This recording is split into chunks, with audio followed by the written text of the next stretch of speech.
For the next 2 hours, you will have a story and the calm to fall asleep. A sentence that learned to breathe and taught names to behave. Here, continuity feels like anesthesia, days shepherded by quiet hands. Memory can be arranged or allowed to return.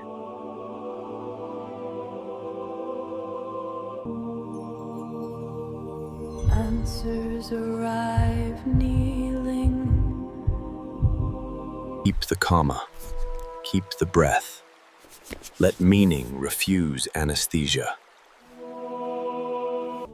No drama, only competence. The seam pretends it was never a wound.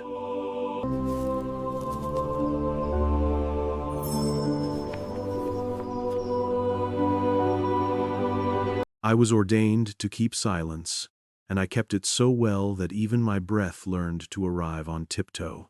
They taught us that silence was the climate of the sacred, that the holiest words grow only in the climate that will not bruise them. I believed that. I believed it long enough to become skillful at disappearing inside my own life. You know the trick, if you've served in any institution. If you lower the volume of your pulse each day, eventually your body learns to whisper. Eventually your doubts do too. But silence wasn't sacred. It was enforced. I didn't understand the difference until the night a prayer I could not name pressed its hand over my mouth from inside my skull and made me listen to it. I am speaking now into something older than a confession and more honest than a homily. A single microphone's blind ear, a lamp with a failing filament that traces its tiny golden cloud in the glass whenever the voltage shivers, the soft animal hum of vented air, like a cat purring inside a wall. If this sounds like a room, that's only because rooms are what we call the carefully measured boxes where truth is allowed to knock. I am making the knocking sound. You are the one who will decide whether to open. My name no longer matters. Names are useful when you intend to return to a place and would like the door to recognize you. I do not intend to go back. There are corridors you leave only once, and some of them spiral downward. We called one of them the down stair, because the straight name was safer than the true one. The true one would have been something like aorta or memory's drain. Stone turns the breath colder as you descend. The light learns to ration itself. A simple candle becomes a mathematician of flame, solving every angle of the steps with little proofs of shadow.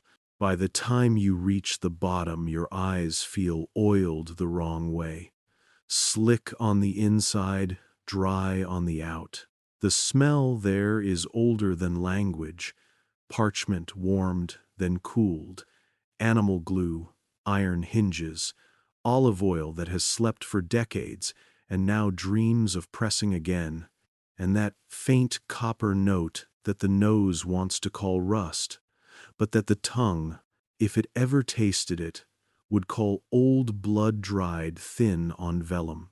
If you think this is theatrics, I invite you to stand inside any archive at midnight and tell me it doesn't have a temperature of its own soul. I had been sent to assist, not to understand. That is a rank, by the way, in certain rooms of power.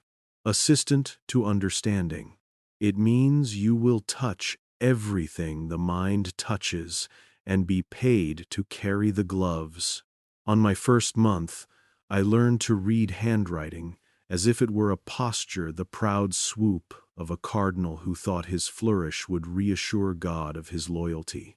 The cramped knots of a brother who believed each letter was a small cell in which he might jail a doubt. The steering wheel loops of a scribe who copied faster than thought and left his thoughts skidding behind him like sleet. On my third month, I learned that a word can be erased without being removed. That is what marginalia can do. Tilt a sentence's spine a few degrees until it bears weight in a different direction. On my 5th month, I held in my hand a glass so carefully bored with script that the letters were smaller than their shadows. Behind the glass, a small cabinet waited with the bored patience of furniture that has kept one secret too long. I was told the key word for the cabinet was simplex, which never means simple. Keys, you will discover, are not devices that allow you to open a door. They are devices that allow a door to open you.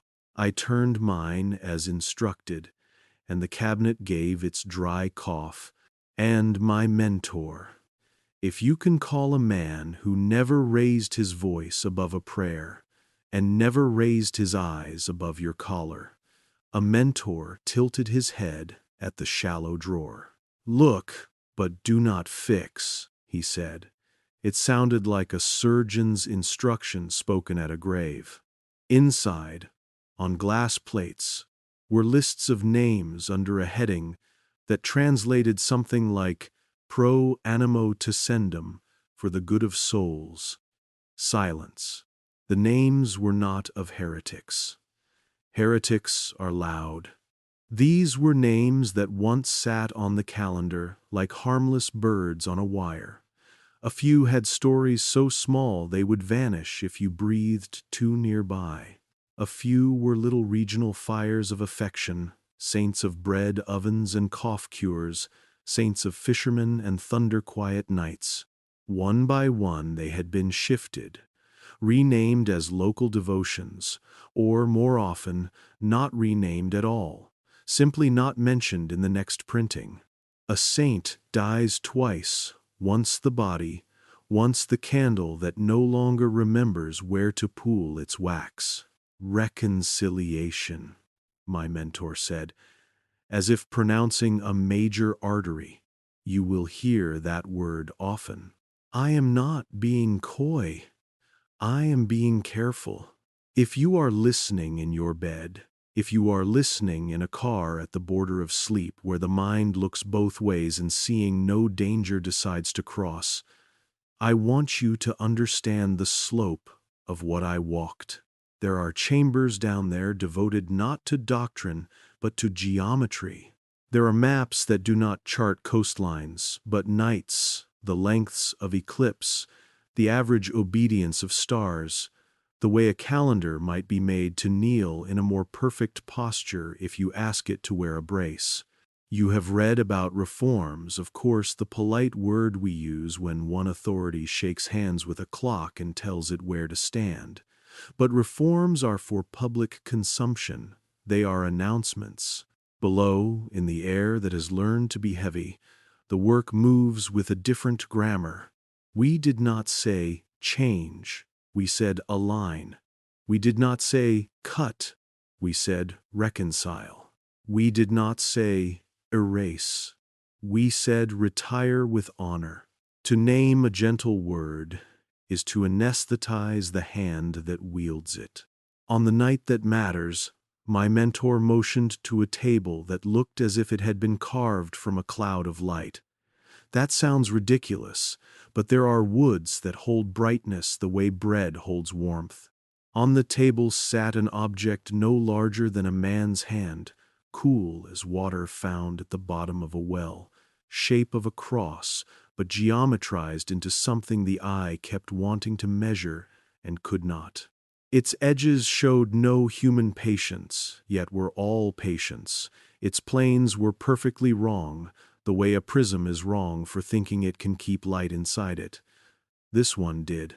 When we brought the lamp closer, the light did not pass through. It knelt. You will believe me, or you won't. A lamp's flame is not a court of law, and no one swears on a wick. But I watched the light behave like a trained animal in a cathedral nave, and I watched a prayer begin, not sung, not spoken, not even heard in the ear, so much as found under the tongue, like a taste, remembered and not explainable. The prayer had no melody, and every rhythm.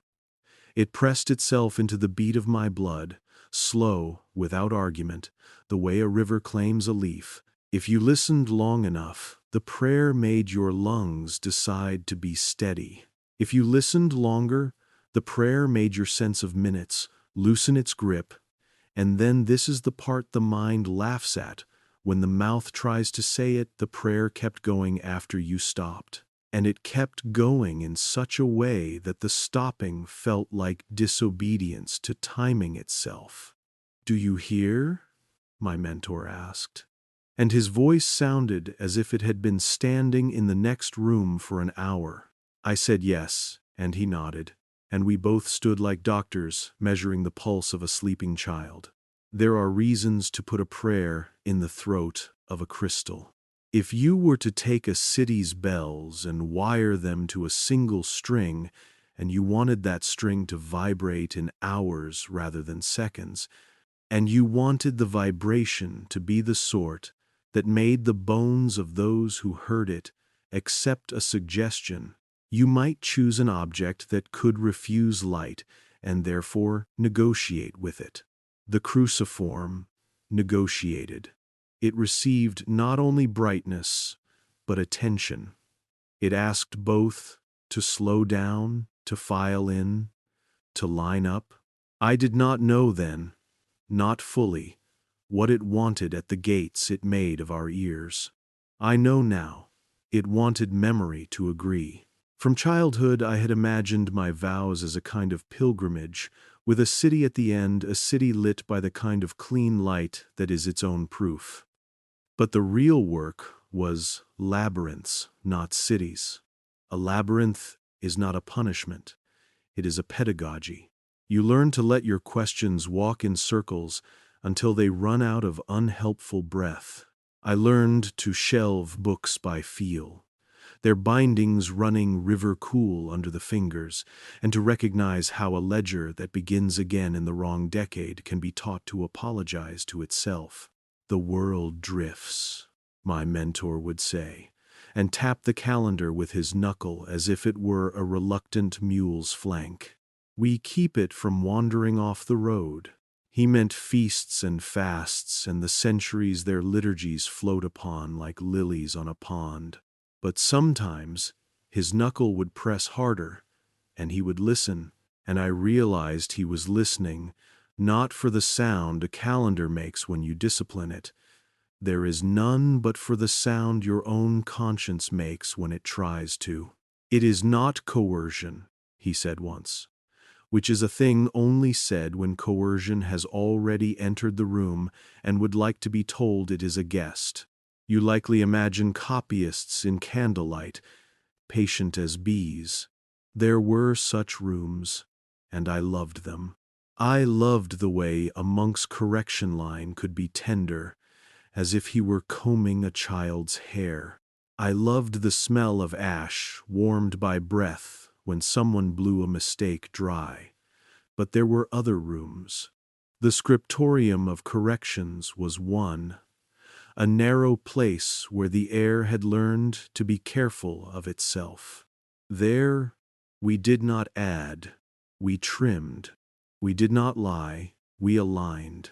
A line through an inconvenient sentence felt like a small surgery performed on a patient who would undoubtedly thank us once it woke. We made margins hospitable to consensus.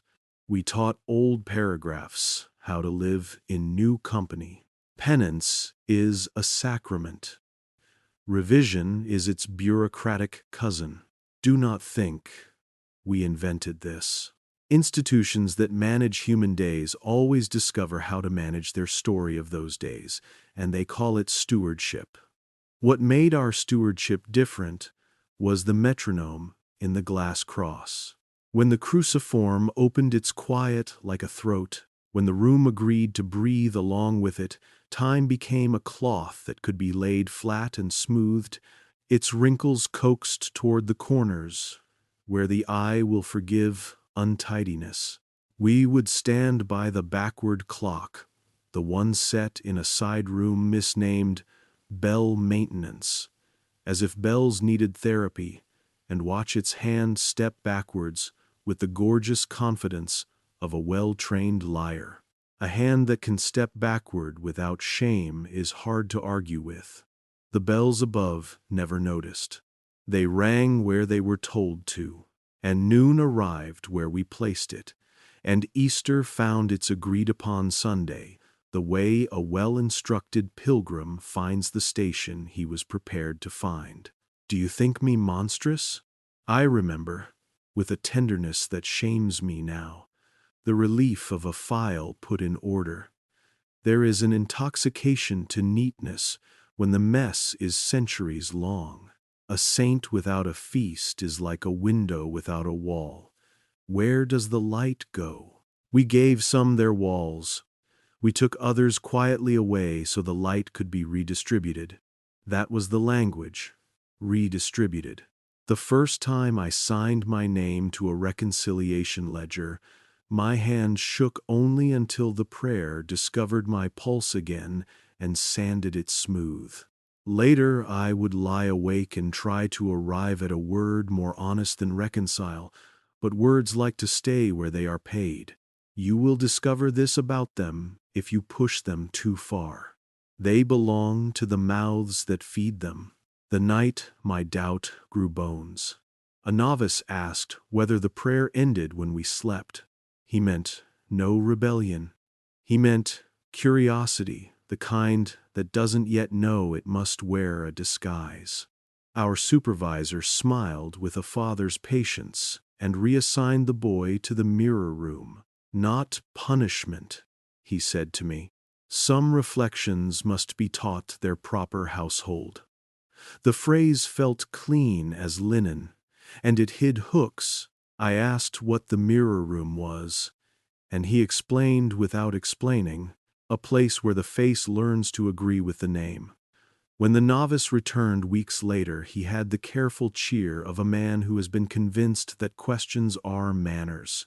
I have met soldiers who came home with fewer adjustments. When I held the cruciform that final time, the knight did what knights do when they are about to change a life.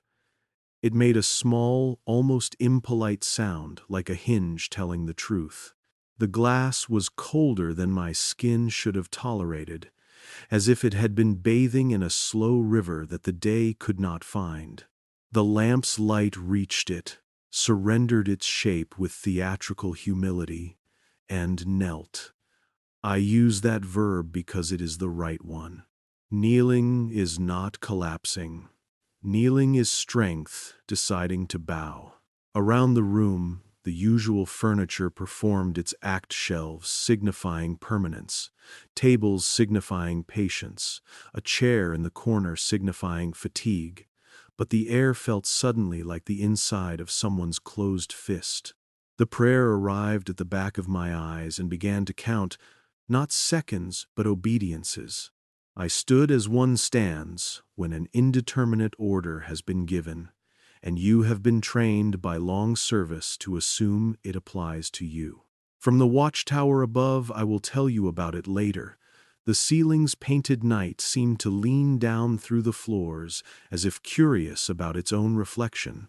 There are nights that press their faces to your window, and there are nights that try to enter through your ear. This was the latter.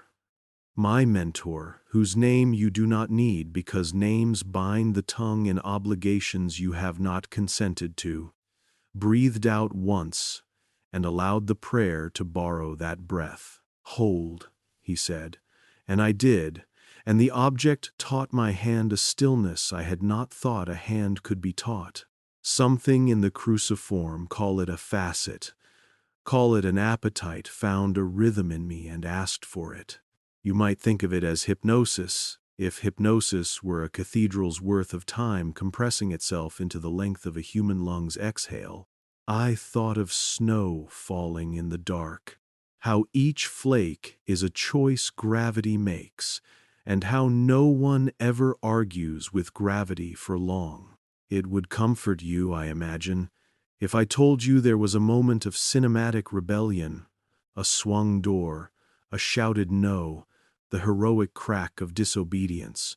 The truth wore softer shoes. The moment was a feather landing, and it cracked me only because it landed on a place I had kept too politely unattended.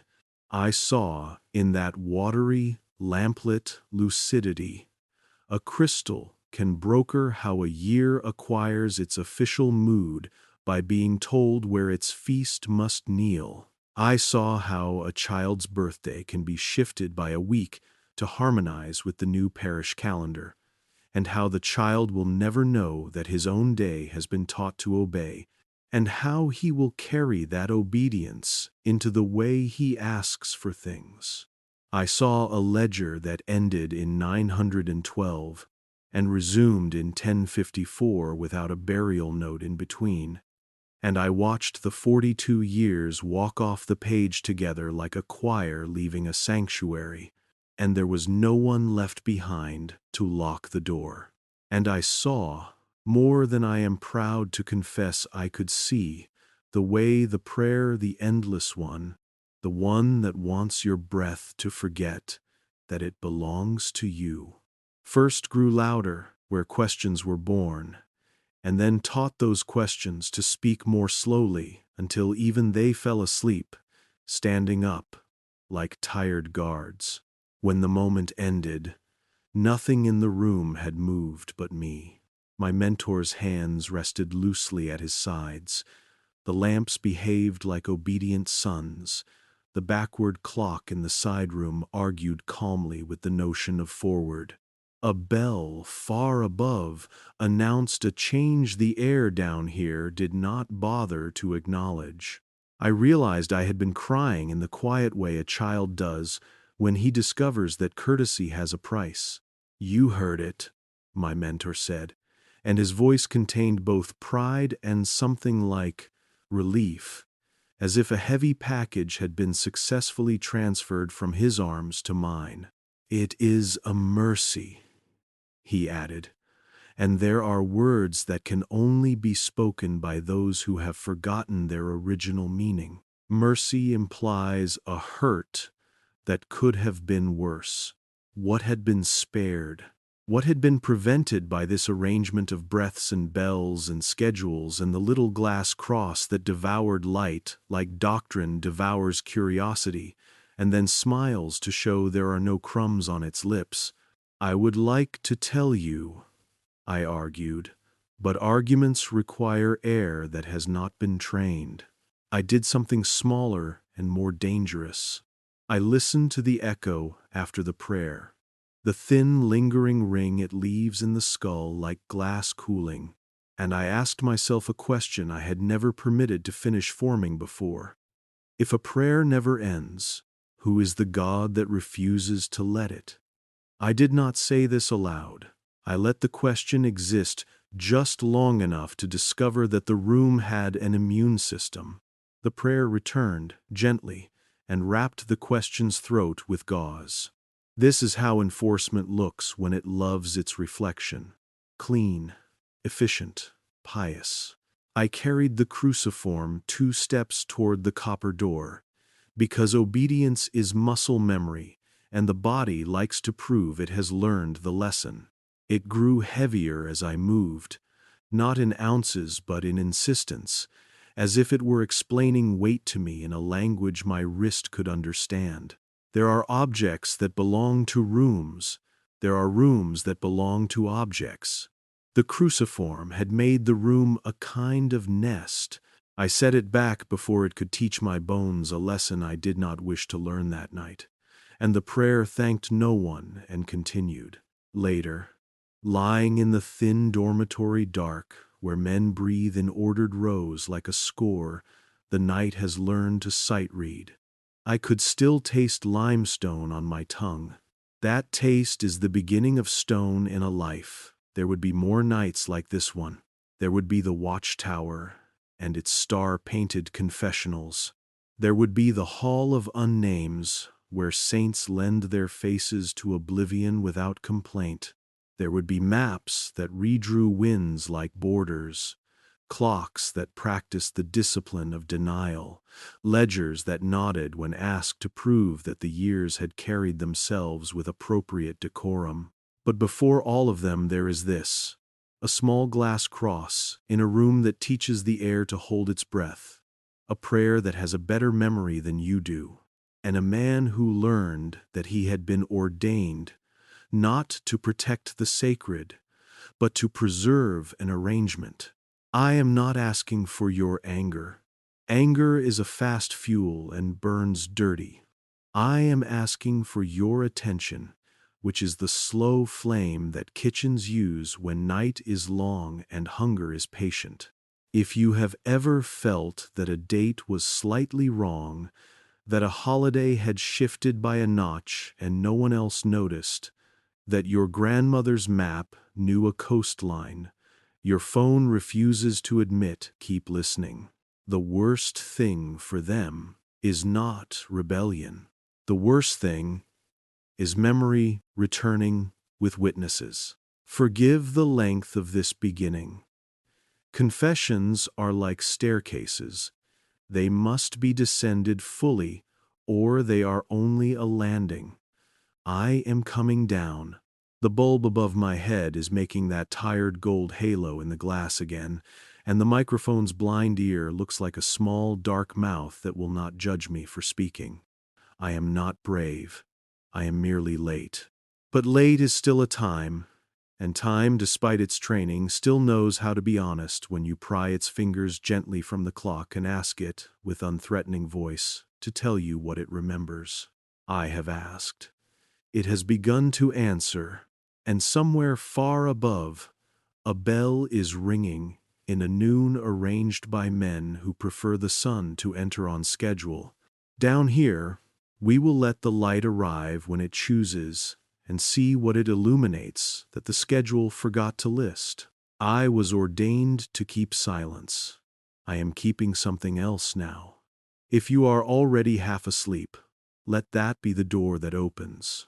If you are fully awake, set your breath to the slow count of an honest room, and do not be surprised when a prayer you did not ask for tries to borrow it.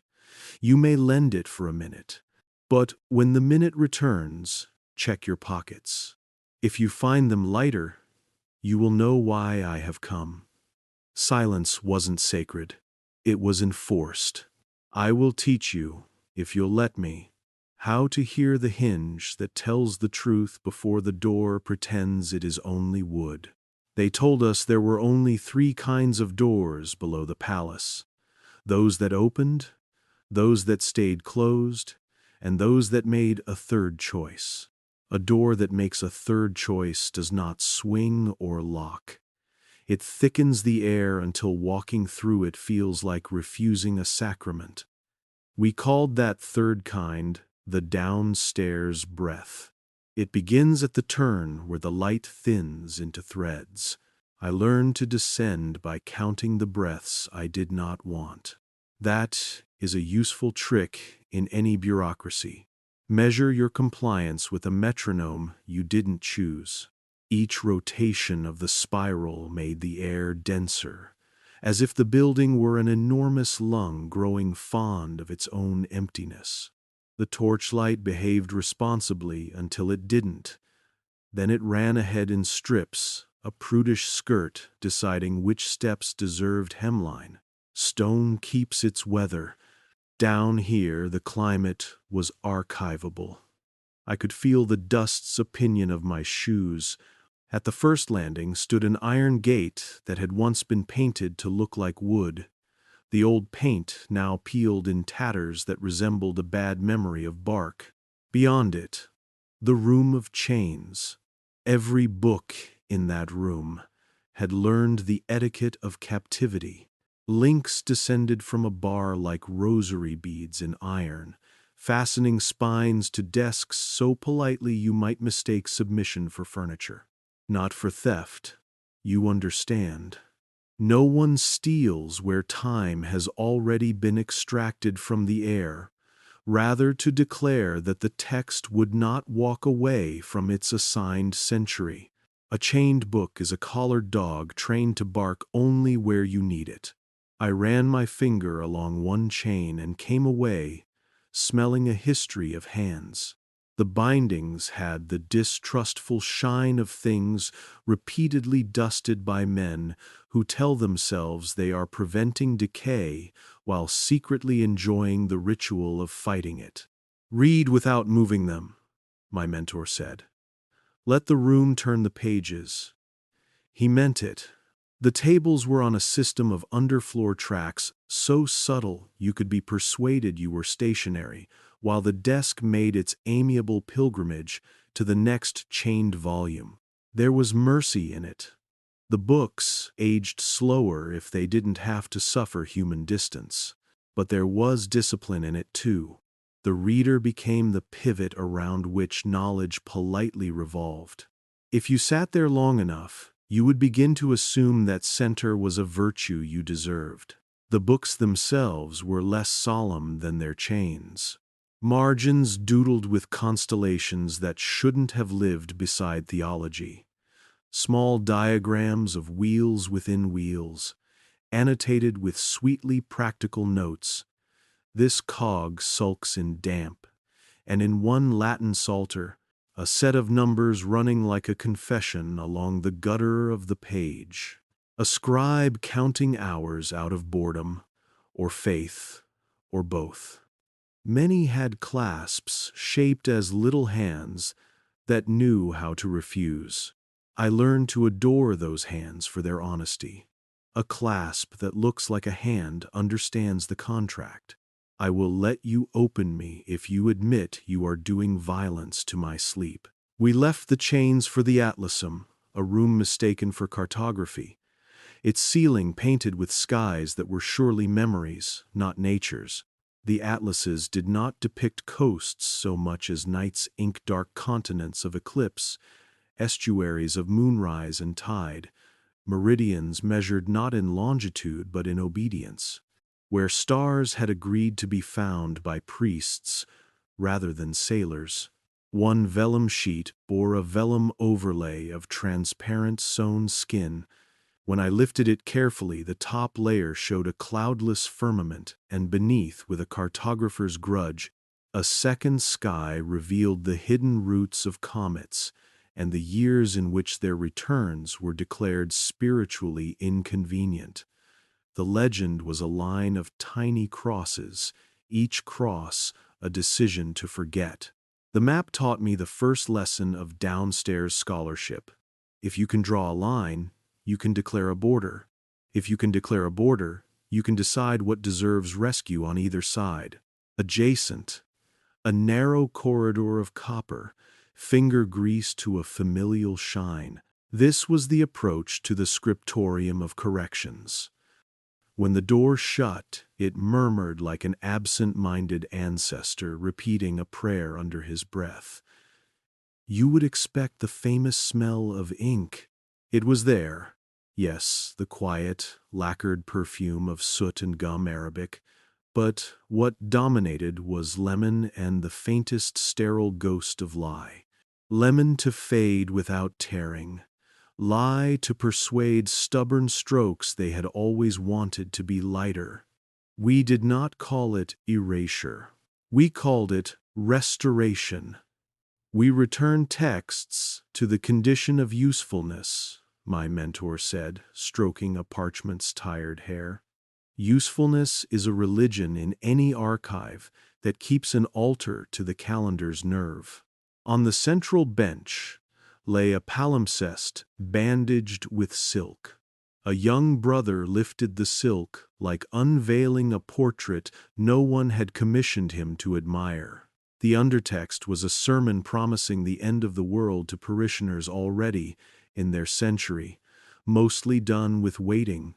The newer text was an inventory of coins and candles owed and paid, two apocalypses separated only by a solvent's patience. The brother smiled at me, gentle as a locksmith.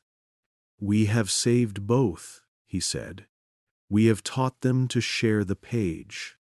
He meant that the sermon survived as a rumor, and the ledger as law. He meant that memory was allowed a whisper, while accounting kept the ink. I copied in that room until my knuckles learned to be priestly.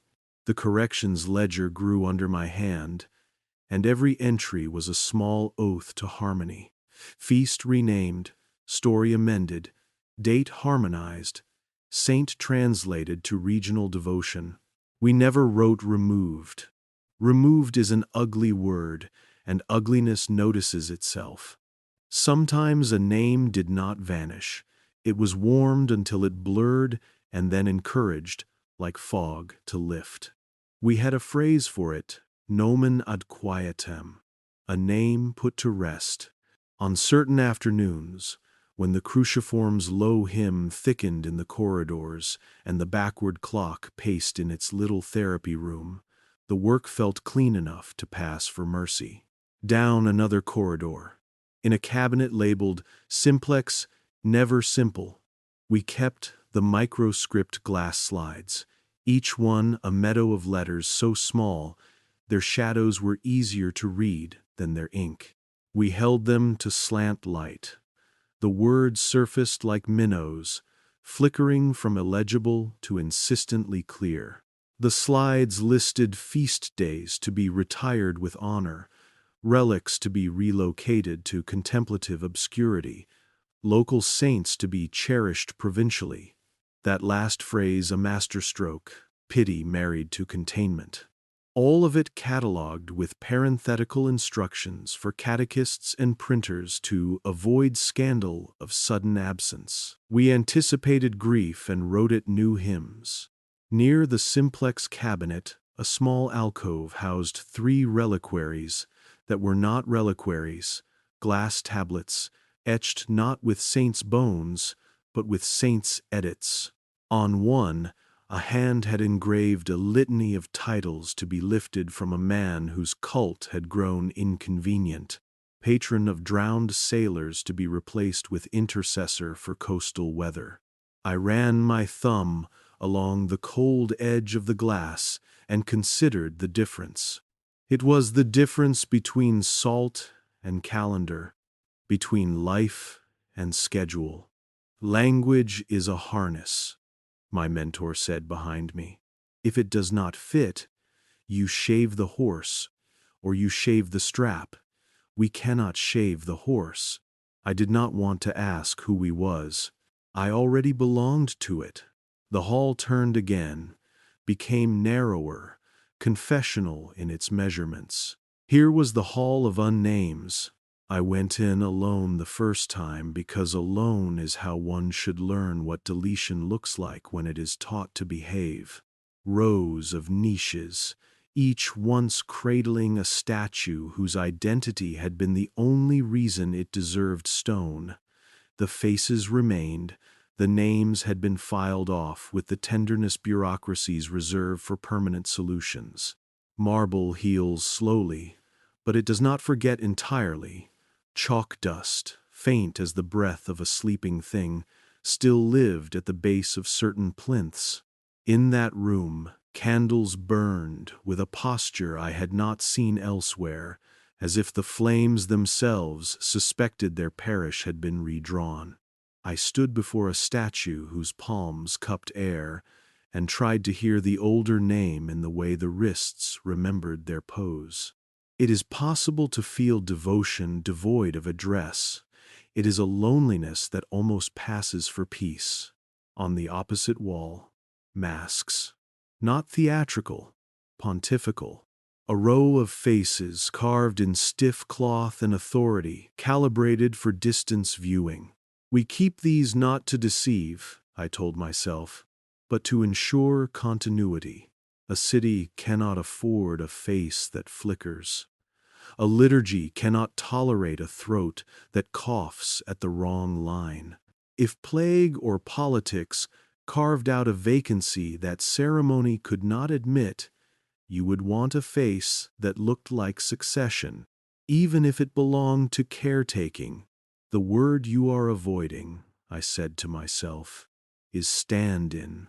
But stand-in is less scandal if it stands in without announcing it. Put enough incense under a mask, and even doubt will kneel at its altar. At the far end of the Unnames, a door had been painted the color of refusal, a deep green that, under torchlight, translated to black. I pressed my ear to it, because no one had told me not to. Stone knows how to keep counsel. Still, there was a vibration like sleep, trying to remember the last word of a prayer. The door handle felt like a lie, politely practiced. "Not yet," my mentor said, appearing from the corridor with the sort of timing institutions breed. He meant not for you. He meant some rooms require consequences. When we left, my palm carried the door's silence like a stamp. We returned by a route that intentionally confused. The wayfinding of power always is.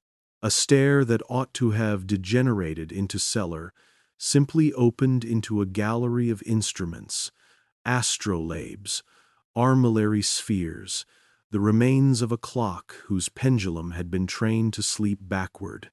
There were notes pinned in a calm hand beneath each artifact, dates, names, the superficial story, while behind them, dulled by dust, hung copies of the instructions that made the stories behave. I do not know which unnerved me more, the clock's blunt confidence or the paper's patient duplicity. "Calibration," said my mentor. When I stopped to examine the pendulum, which was shaped like a tear that had learned manners. "Everything requires it." He tapped the polished brass gently with his knuckle. The tear quivered, a sigh you could almost hear. "Even memory," he said. "We ate in a refectory that pretended to be above ground, windows painted with day, a breeze blown from a pipe behind a grill, perfumed to resemble olives and praise. The men around me had the controlled cheer of loyal functionaries. Conversation avoided nouns that could be audited later. Verbs did the labor, reviewed, aligned, reconciled, returned to quiet. No one said erased. No one said removed. When laughter visited, it did so edged in fatigue and pride. You would not have feared these men. You would have trusted them with your schedule. After, he took me to the mirror room, only to see, he said, "So you will not use words irresponsibly." Mirrors faced one another to the edge of nausea, reflections diluting toward a vanishing geometry. If you stand between facing mirrors long enough, your face learns how to count itself. Here the counting had rules. An attendant, gentle as a tailor, whispered a series of names at each face and waited for the mirrors to agree. When they didn't, he made a notation. The notation converted a name into its most obedient version. "It is pastoral," my mentor said kindly. "We prevent errors of devotion." In the corner, a young priest recited a saint's vita while looking at his own reflection, training his mouth to accept a new pronunciation as if it were the old. I left with the feeling I had watched a language get its haircut. I am telling this in an order the corridors would not recognize, because corridors do not believe in narrative, they believe in arrival. Yet there was a structure the building respected: approach, acclimate, align.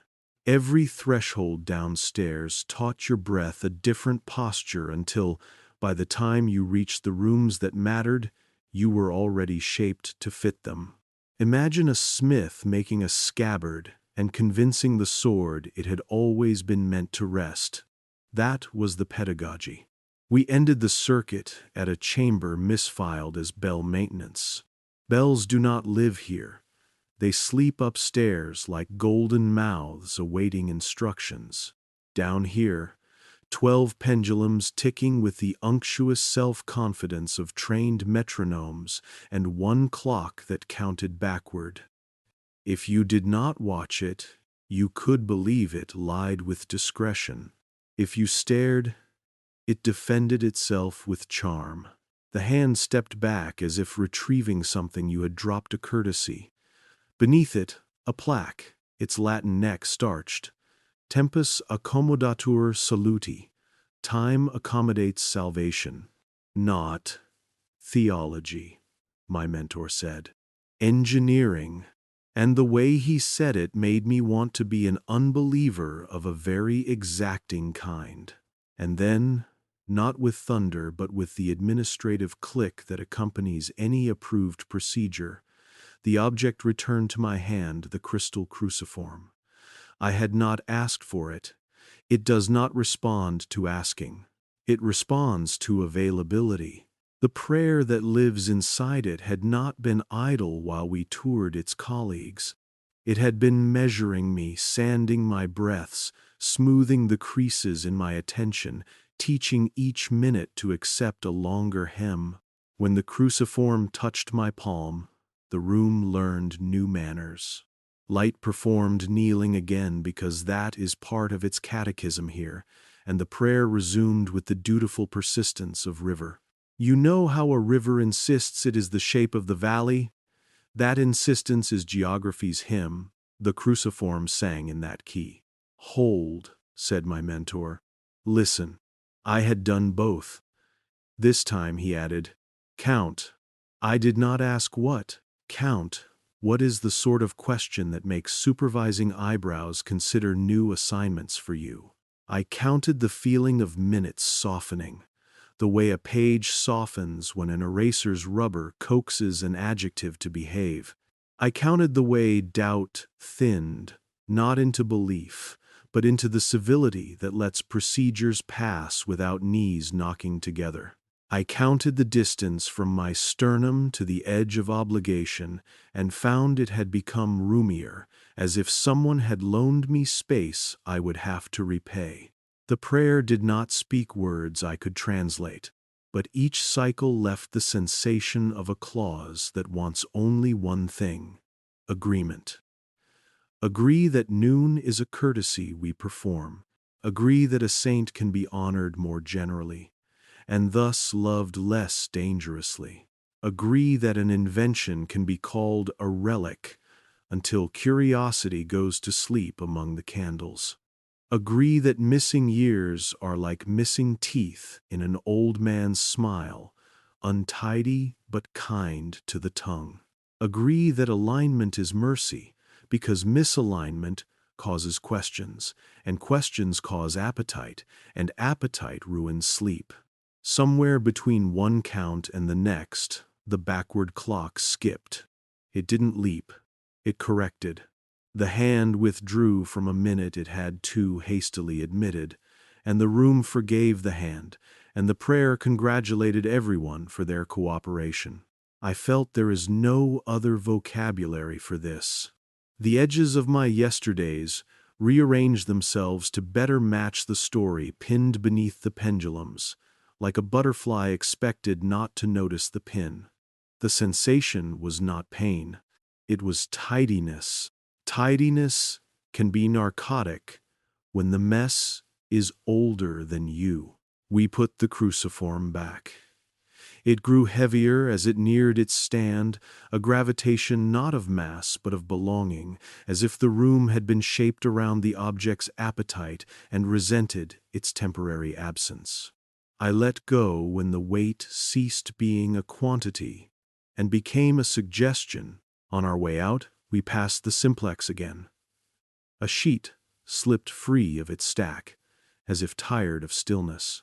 It was a list of calendar quietings scheduled for the next printing feasts to move by a day to settle a dispute between astronomy and habit. Saints to step sideways into anonymity so that regional temperaments would cease to take unnecessary liberties with devotion, the rephrasing of a miracle to relieve a footnote of scandal. A great calm, my mentor said, watching me read. That is our task. He did not say upon whom the calm would be enforced. Calm is unmarked when it is universal. It becomes policy only when you notice its edges. When we re-entered ordinary air, the building's lungs exhaled us gently, as if not wishing to break a toy it had enjoyed. I looked back down the stair and felt the draft that proved the rooms would continue without me. That is the cruelest competence. When a machine runs so smoothly, it doesn't care whether you admire its motion. I slept badly, then well, then too well. The prayer had a way of drafting your dreams into its service. Corridors that looped back into their own beginnings, doors that opened into more obedient doors, time expressed in choirs rather than clocks. When I woke the next morning, the taste of lemon and dust lived still at the back of my throat. A palate remembering the day's coming, verbs align, reconcile, return to quiet. I told myself I was honored to be admitted. Then I told myself I was necessary. Then I stopped telling myself anything and let the day arrange me. You will want a clear crime. You will want a culprit too heavy to sleep under your roof. It would make the story easier to shelve. But downstairs does not deal in crimes. It deals in permissions. What memory is permitted to do when the bells ring? What curiosity is permitted to ask when the calendar clears its throat? What language is permitted to mean when it has been taught to kneel? The door at the end of the hall of Unnames chose not to open that night. Perhaps it chose correctly. Doors know things. We are merely the questions they allow in. The count remained in my bloodstream through breakfast and matins, and the first cheerful correction of the day. By noon, the noon arranged by the pendulums, my pen had learned to write reconciliation without flinching. That was the hour I realized that the building had not just shown me its rooms, it had tuned me. When the Cruciform resumed its prayer that evening, I would be ready to mistake agreement for peace. I tell you this so you will recognize the slope when you feel it under your own shoes. Not every archive has iron chains. Some have curricula that purr. Some have calendars that smile. Some have faces carved to reassure you that succession is a kind of love. Sit still long enough, and the room will turn the pages for you. Stand too quickly, and you will be told you have endangered the book. The downstair thickened behind my eyes, as if I had taken a little of its air with me. I thought of the masks, the saint whose hands held nothing, the map that preferred obedience to stars. I thought of the backward clock's courteous step and felt a tenderness that frightened me, a tenderness for tidy harm. That tenderness is the reason I am speaking into this blind ear now. Not rage, not vengeance, the tenderness that comes when the instrument of order sounds like a lullaby. Lullabies are not crimes. They are techniques. Sleep if you need to. I will keep the count for both of us until we reach the watchtower. There the ceiling will lean down and ask whether the sky is a text that still accepts revision. There the bells will learn to hear weather. There the prayer will attempt its larger trick. But tonight, in these first 20 minutes, know this. There are doors that do not open and doors that thicken the air until you open. I have walked through both. I am not the same kind of silence I was when I started. And when the count returns, and it will, it is patient. As water finding the low places, I will show you how a minute can be taught to apologize for ever having been your own. I used to think a clock was a noun. Down here it behaved like a verb. The chamber was misfiled as bell maintenance, which is the kind of humor institutions allow themselves when they are sure no one will laugh. 12 pendulums swung with the somnolent confidence of animals who know the hand that feeds them. Their ticks did not argue. They conferred. The 13th instrument was a clock that did not keep time so much as curate it. Its face a polite circle, its hands well-groomed, its minute hand trained to apologize without moving its lips. If you glanced, you would not notice its habit. If you stared, you would see what I saw. The hand stepping back as though retrieving a minute you must have dropped on the threshold. Courtesy, refined to an art. The plaque below it was the measured voice of brass. Tempus accommodatur saluti. Time is adjusted to the health of souls. You can hang a lot on the word health when you refuse to define it. My mentor loved that room the way a gardener loves a greenhouse. The same species repeated until the eye believes variety is vulgar. He set the cruciform on the central stand, and all the pendulums seemed to grow suddenly conscientious. I heard the prayer find them and teach them their manners. Tick as a choir sings, not as a soldier marches. The backward clock, with the serene vanity of a well-practiced lie, held its breath as if to be certain we were paying attention. Then it performed its one-party trick. Not a lurch, not a betrayal, just the refusal to admit that the last minute had been necessary. "We call it alignment," my mentor said, and his voice made the air develop a crease where the word could fold and be put away for later. The calendar is a shepherd. The flock is restless. The hills are not reliable. The stars have their own customs. We keep the flock together. He made it sound like mercy in a weather difficult for sheep.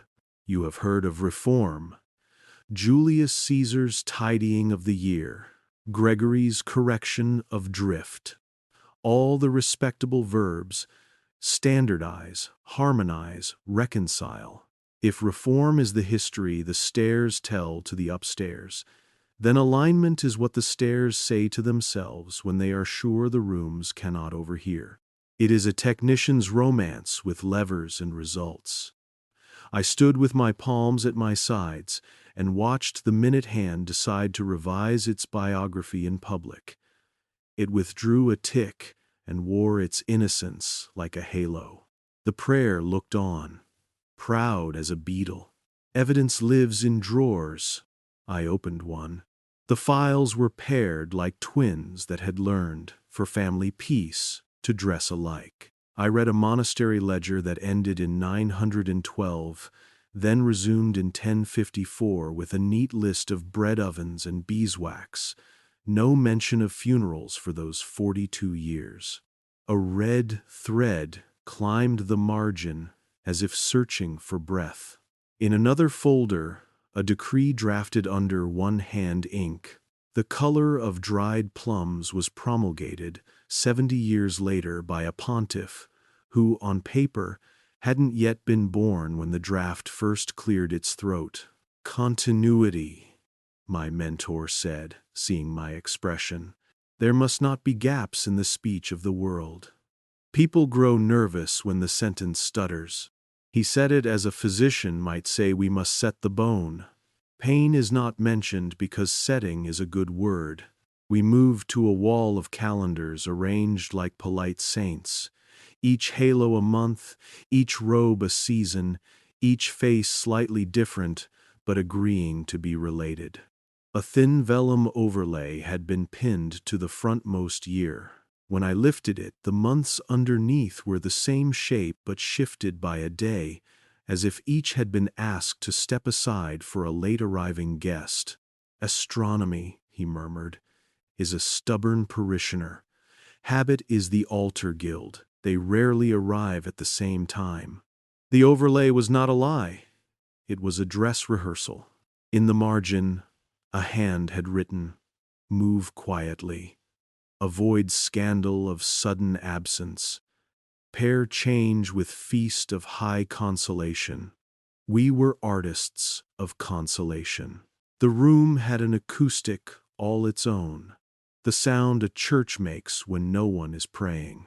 We filled it with the small noises of paperwork, string unwound, clasps unlatched, a sigh cut into inches and distributed among the drawers. Phantom time is a vulgar phrase, my mentor went on, the way a violinist might say cheap melody.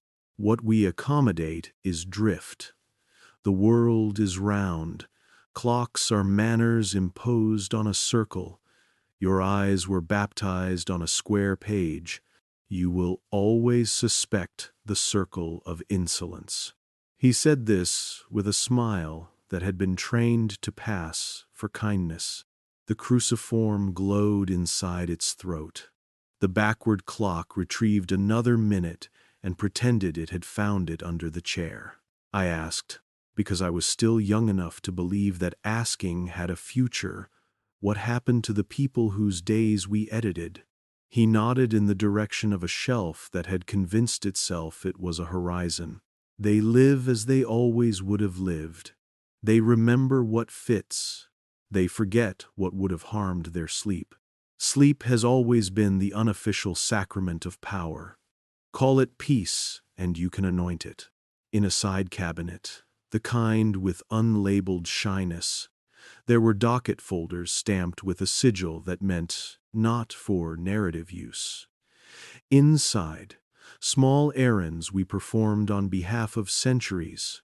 A scholar who had stumbled upon a proof that made superstition optional was invited, in language soft as linen, to graft his devotion to roses in a monastery garden famous for silence.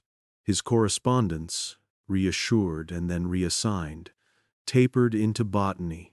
A painter's night sky carried 1 star more than the council had agreed the faithful required. The star did not survive the restoration. The imagination is a lake, said my mentor, almost tender.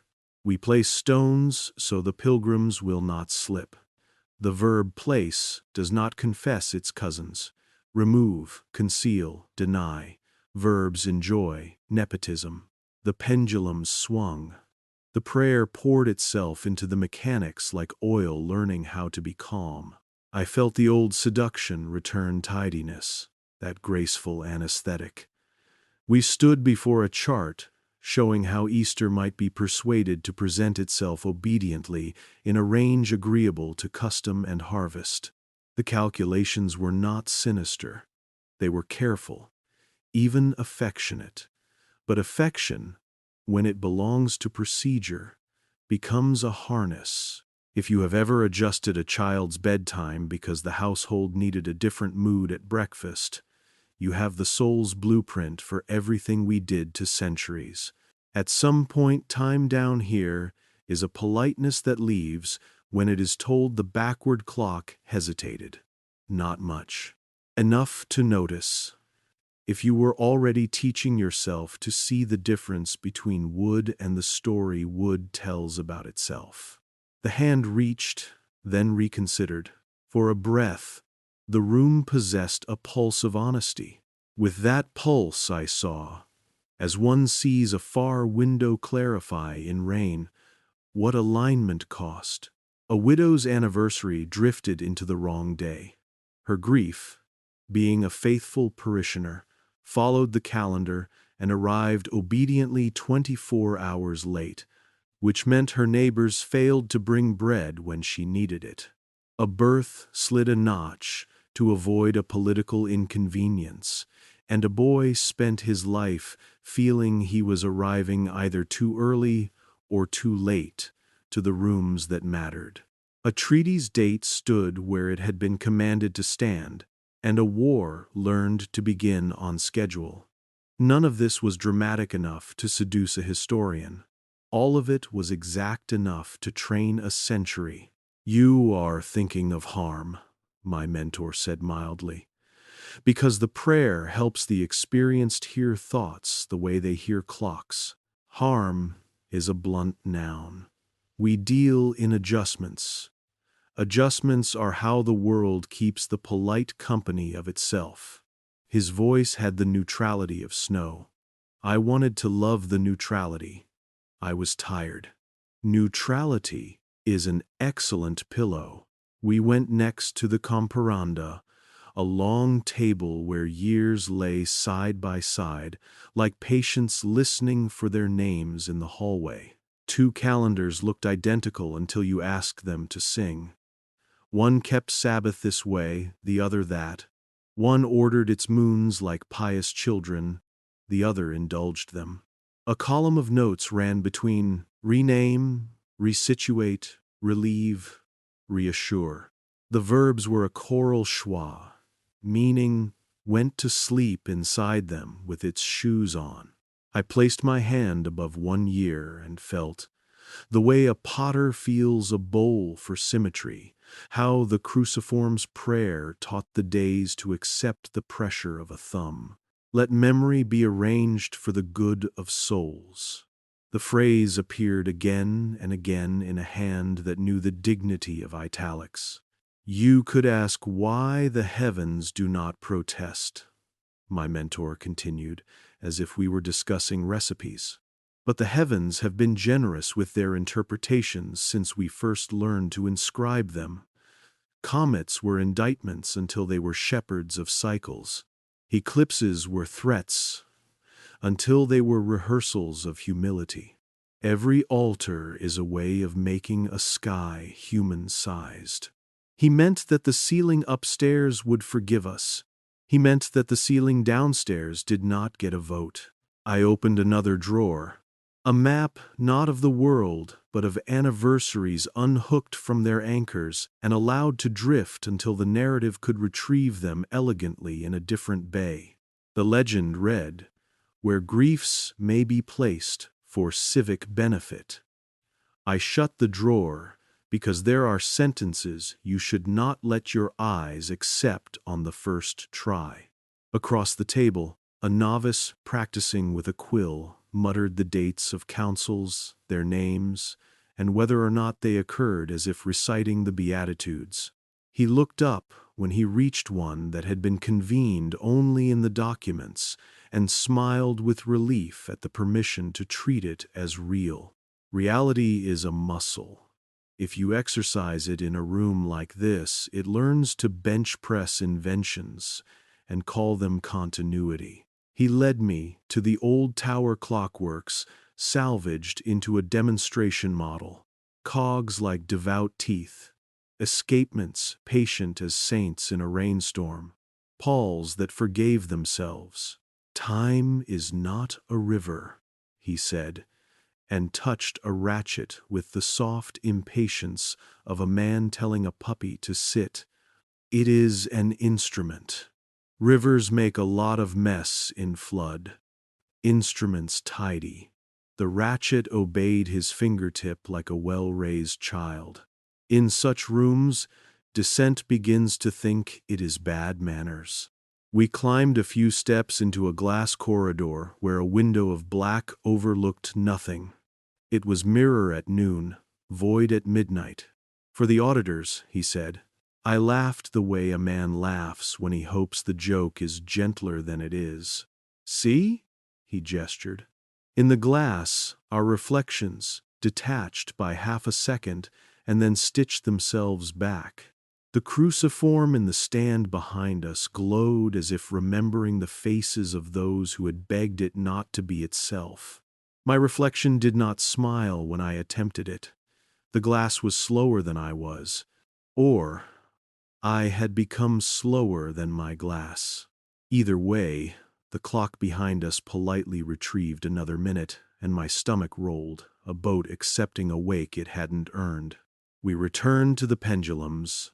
A slate on the wall carried the week's harmonizations, white chalk tidy as a sacristan's fingernails, move feast, soften saint, reshelve miracle as parable, relocate scandal to footnote.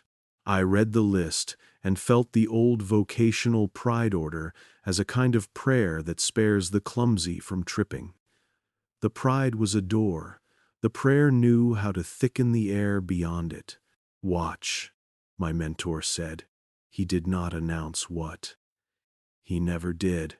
He allowed the cruciform to practice its appetite on me, and trusted the appetite to complete his pedagogy.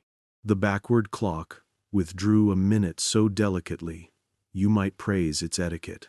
The pendulums obliged, like courtiers leaning in to hear an aside. I felt the edges of yesterday rearrange themselves again, not violently, with the courteous presumption of a butler moving a lamp closer to the chair where you had almost begun to read. The new light suited the approved paragraph. The page grew legible in the way consent grows legible when an institution has written the terms and you have already signed, because the pen was in your hand and the witness was humming. Something inside me, the part of the mind that still keeps a drawer for uninvited evidence, opened just enough to let in a draft. In the draft I remembered a calendar in my mother's kitchen, saints and soups, days circled in pencil that meant we would walk to the square and watch men invent the weather by talking about it together.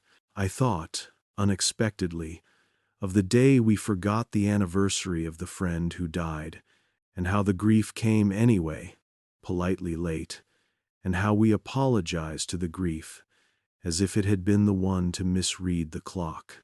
The memory did not indict my mother. It indicted the idea that shifting the schedule spares the heart. The heart keeps its appointments even when the calendar doctored the address. A note in the chalkboard margin read, "Word the Catechism, so that answers arrive kneeling." I could not unknow that the chalk had meant it as a kindness. When I turned to leave, the cruciform tugged at my attention with the ease of a tide requesting a leaf. I paused. It is impolite not to thank the tide. I touched the stand. The glass did what glass does when it has been taught history. It reflected, and in reflecting, it confessed it had preferences. Light knelt again. Kneeling is a habit that improves with practice. The prayer raised its small jurisdiction around my breath. I refused neither. But I counted. It is possible to survive a technique by counting it carefully enough. I counted the distance between ticks. I counted the number of times my chest agreed before it questioned.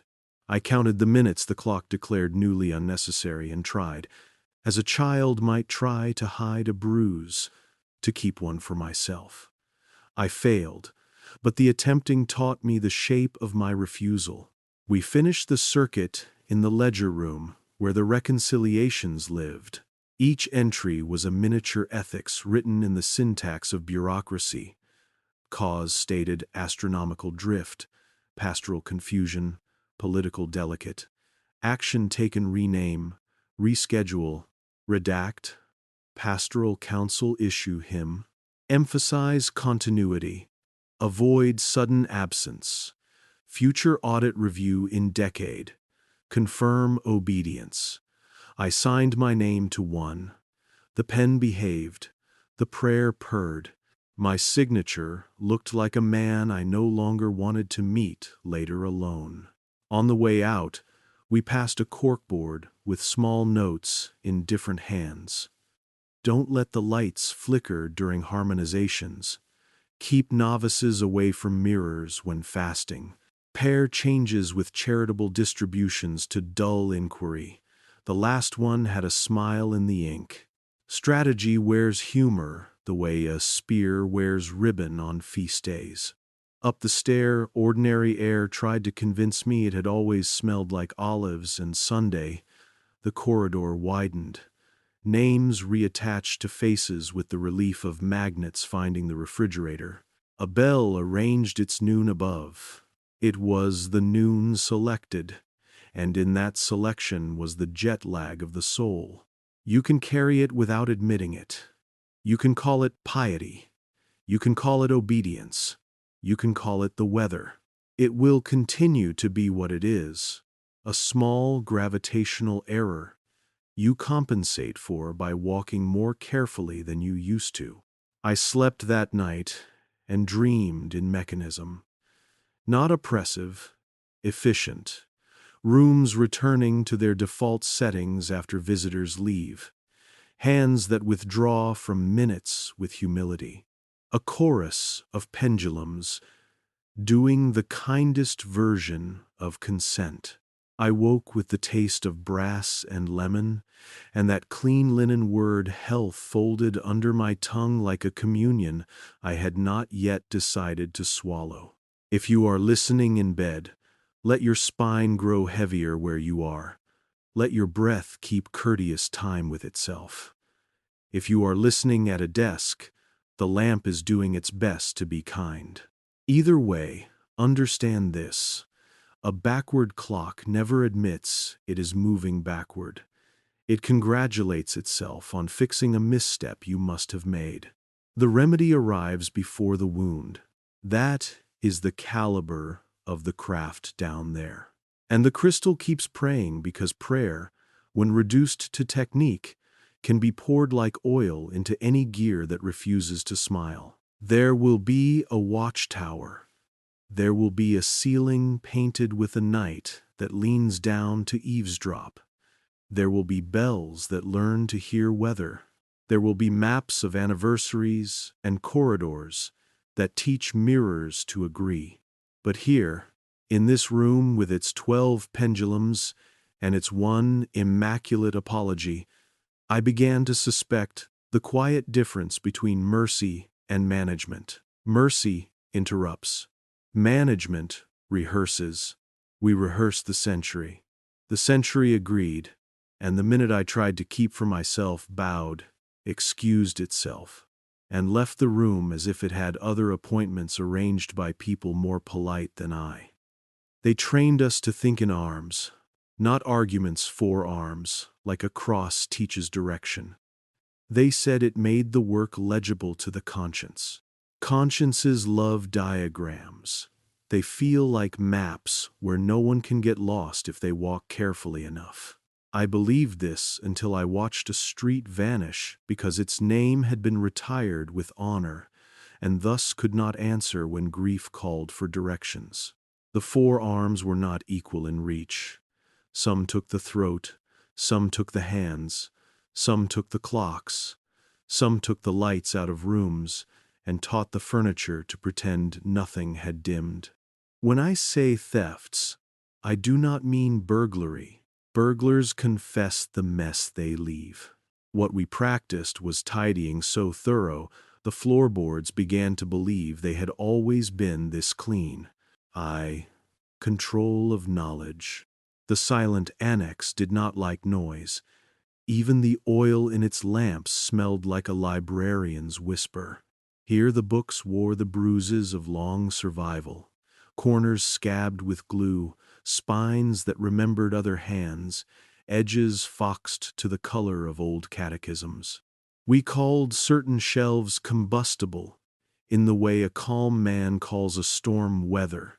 A red sigil stenciled on the wood meant that if inquiry ever broke out like a fire, these would be the firebreaks we lit ourselves to save the rest of the forest. A brother with wrists like careful hinges taught me the recipe for erasing without erasure.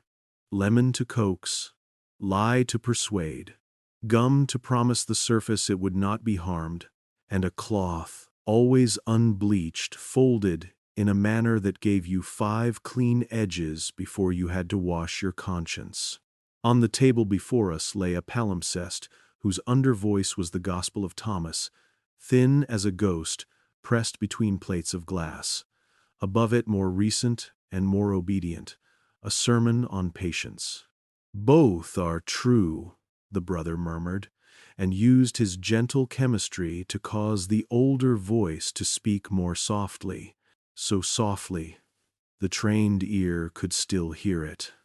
But the untrained would go home nourished by a moral safe for parish dinner. Miracles have always been tricks of framing. A discovery becomes a miracle when you ask it to behave in front of candles. We collected discoveries like butterflies and pinned them under the word mystery until their wings forgot the word method. The index cards were pastoral to the point of anesthesia.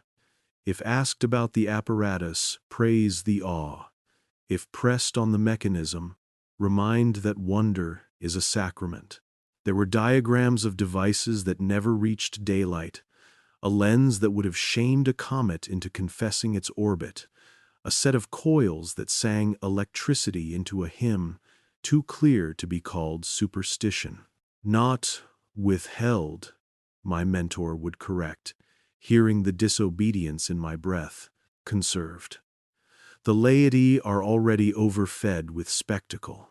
On those evenings we let Enochian alphabets curl like thorned vines in the margins, a decorative threat that kept curiosity politely distant.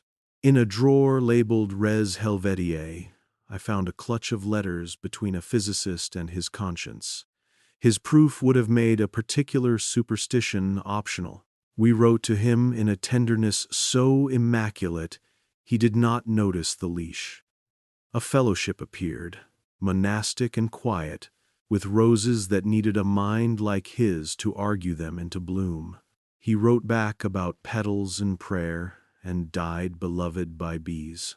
The file's last notation, theory absorbed into devotion, local miracle, permitted with botanical framing. A small stamp approved the outcome. A tiny cross that meant the archive had inhaled and exhaled without coughing. Control of time. Calendars are the most arrogant furniture in any house.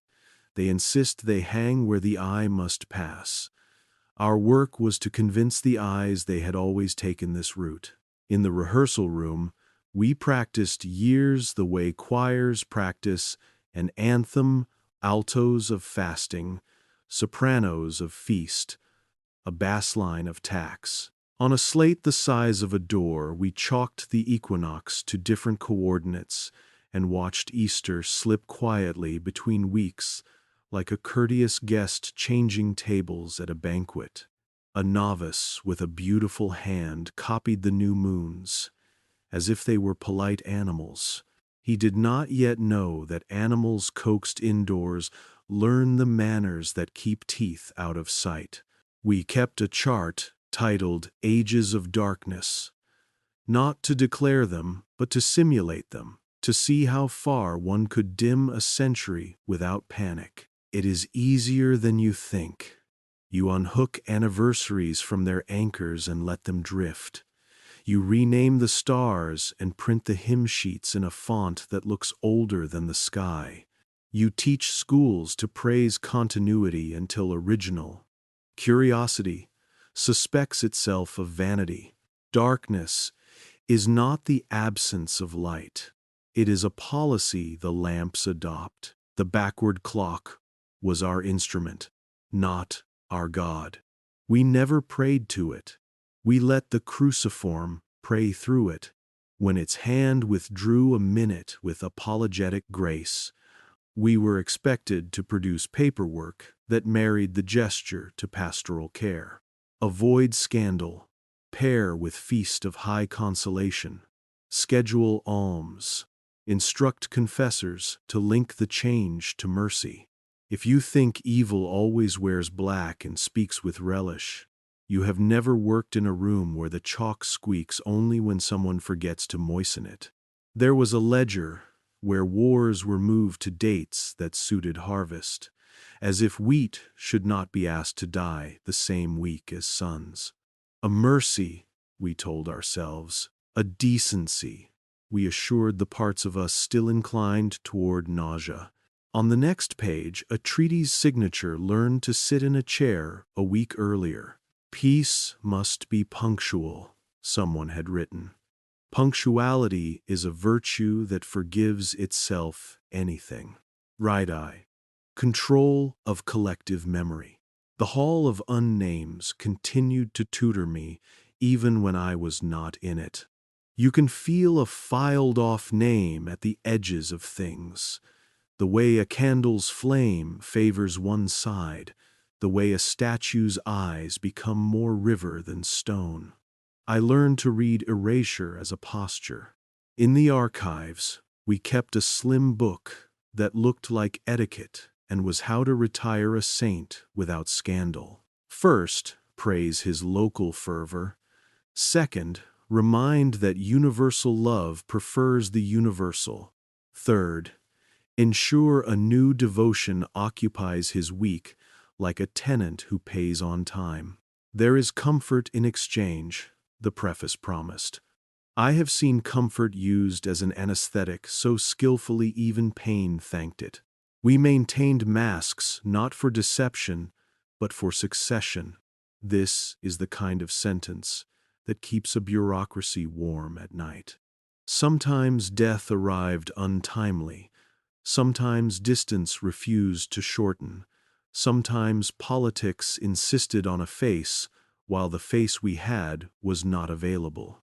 The masks lived politely on velvet heads, waiting to govern optics while reality finished dressing. Stand-ins, not impostors, the glossary reassured. Ceremonial continuity is itself a truth. I tried to believe that ceremony could carry truth the way a reliquary carries a bone. Some bones want earth, some truths want silence and receive pomp instead. On a shelf mislabeled hagiographies minor, I found burn lists written as lullabies, saints whose virtues were to be spread thinner across the calendar, so no one day would draw excessive pilgrimage or troublesome enthusiasm. Pilgrimage breeds conversation. Conversation breeds theories. The lists included notes in that persuasive hand I had begun to recognize. Redirect relic to contemplative obscurity. Emphasize allegory in catechesis. Suppress. Vita details likely to inspire imitation outside approved channels.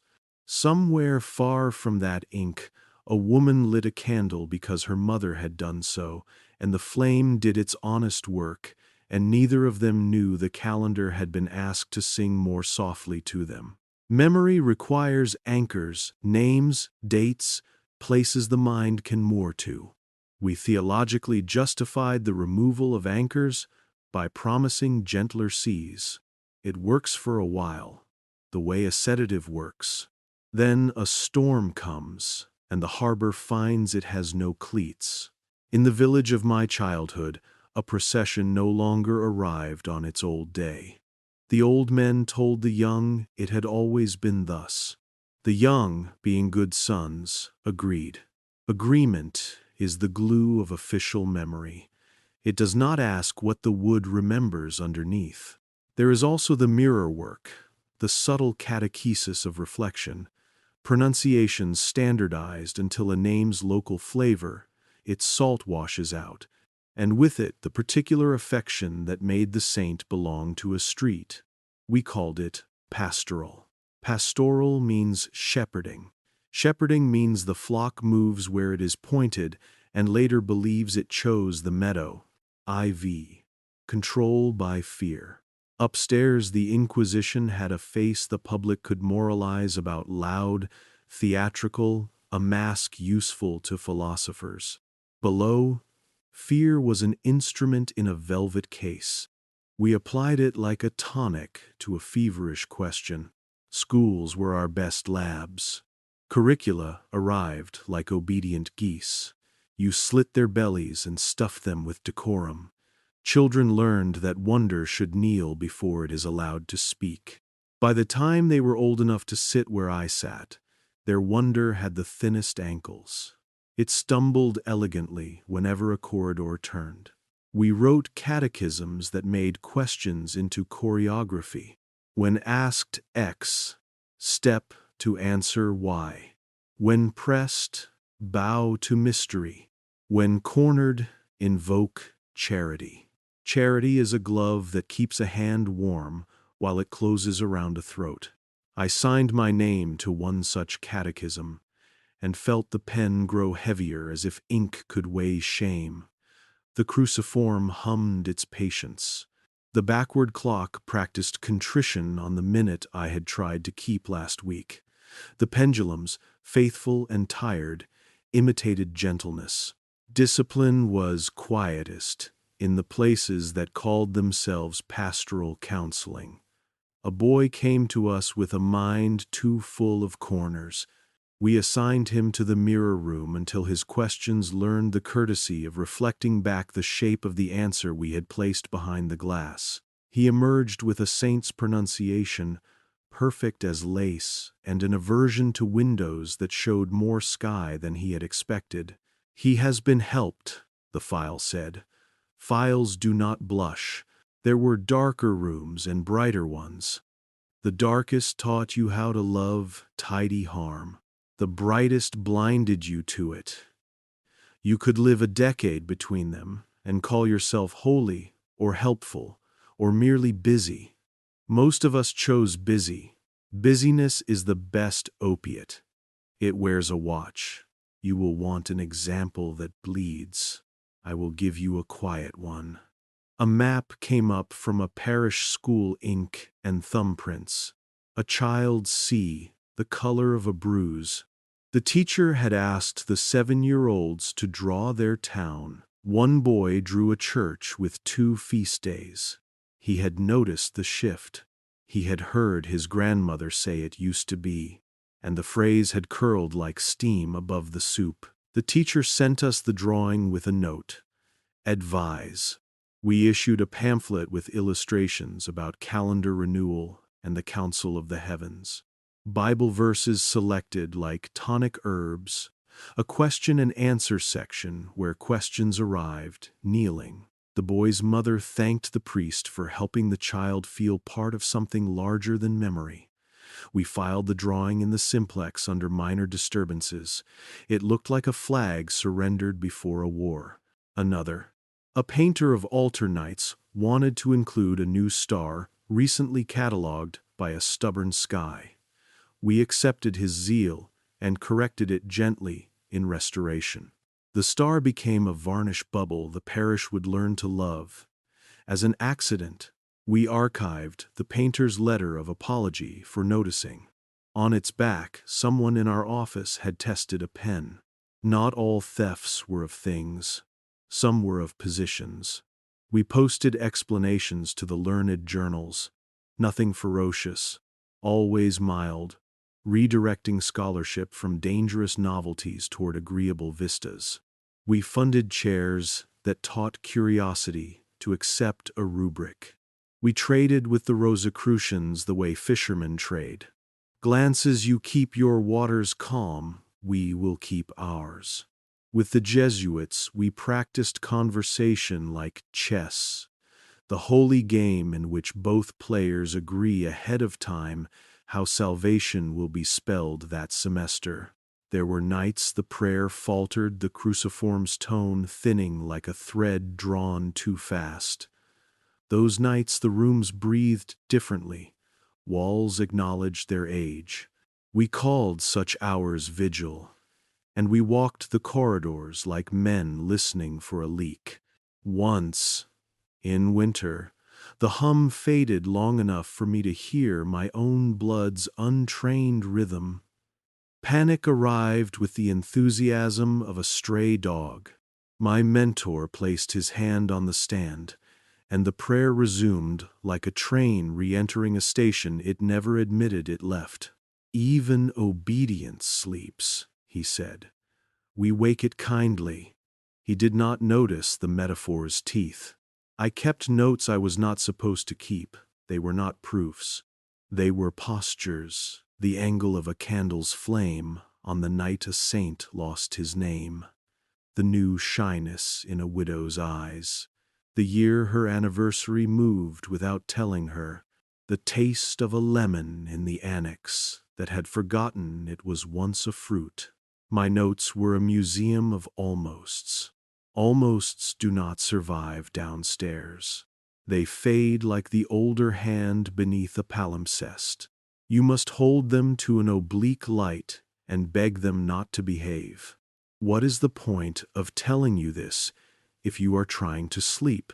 Perhaps precisely that. Sleep is when the mind files itself.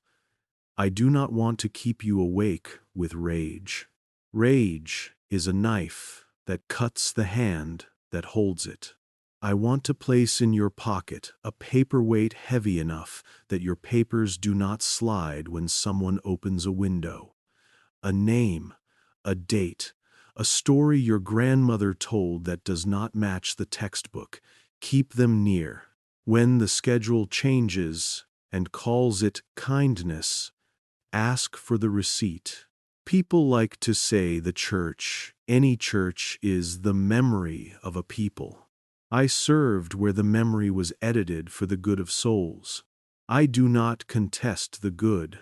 Souls are fragile in crowds, but good that declines to be questioned grows a rind. If you press the rind too long between finger and thumb, it takes your fingerprints as its own and later accuses you of stealing them. In the watchtower above, a ceiling waited with a knight painted to lean down. Bells waited to learn how to hear weather. The cruciform waited to ask me whether I preferred management to mercy.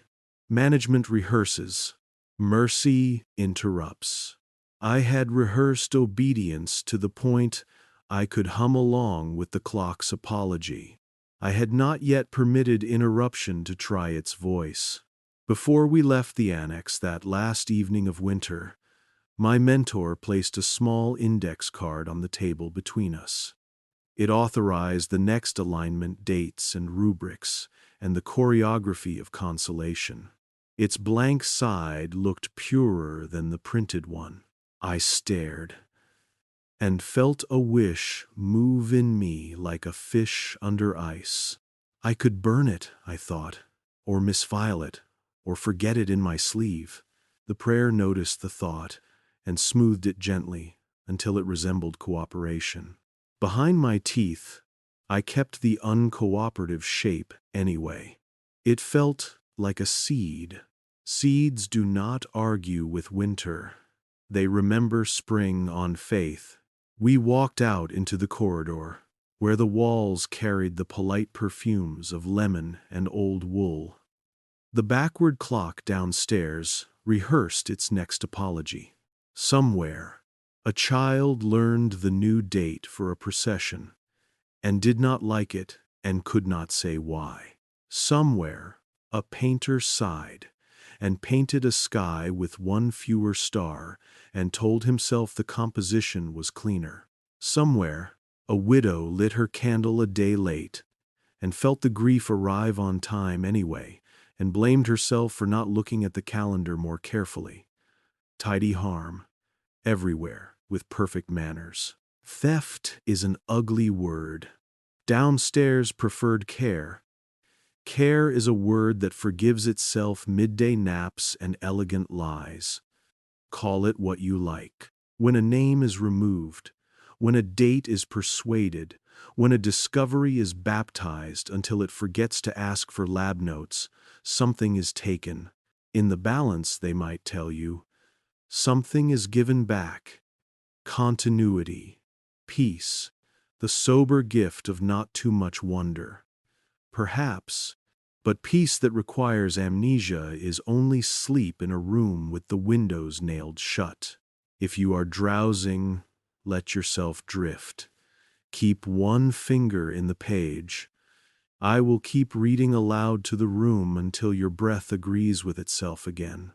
The next part is higher.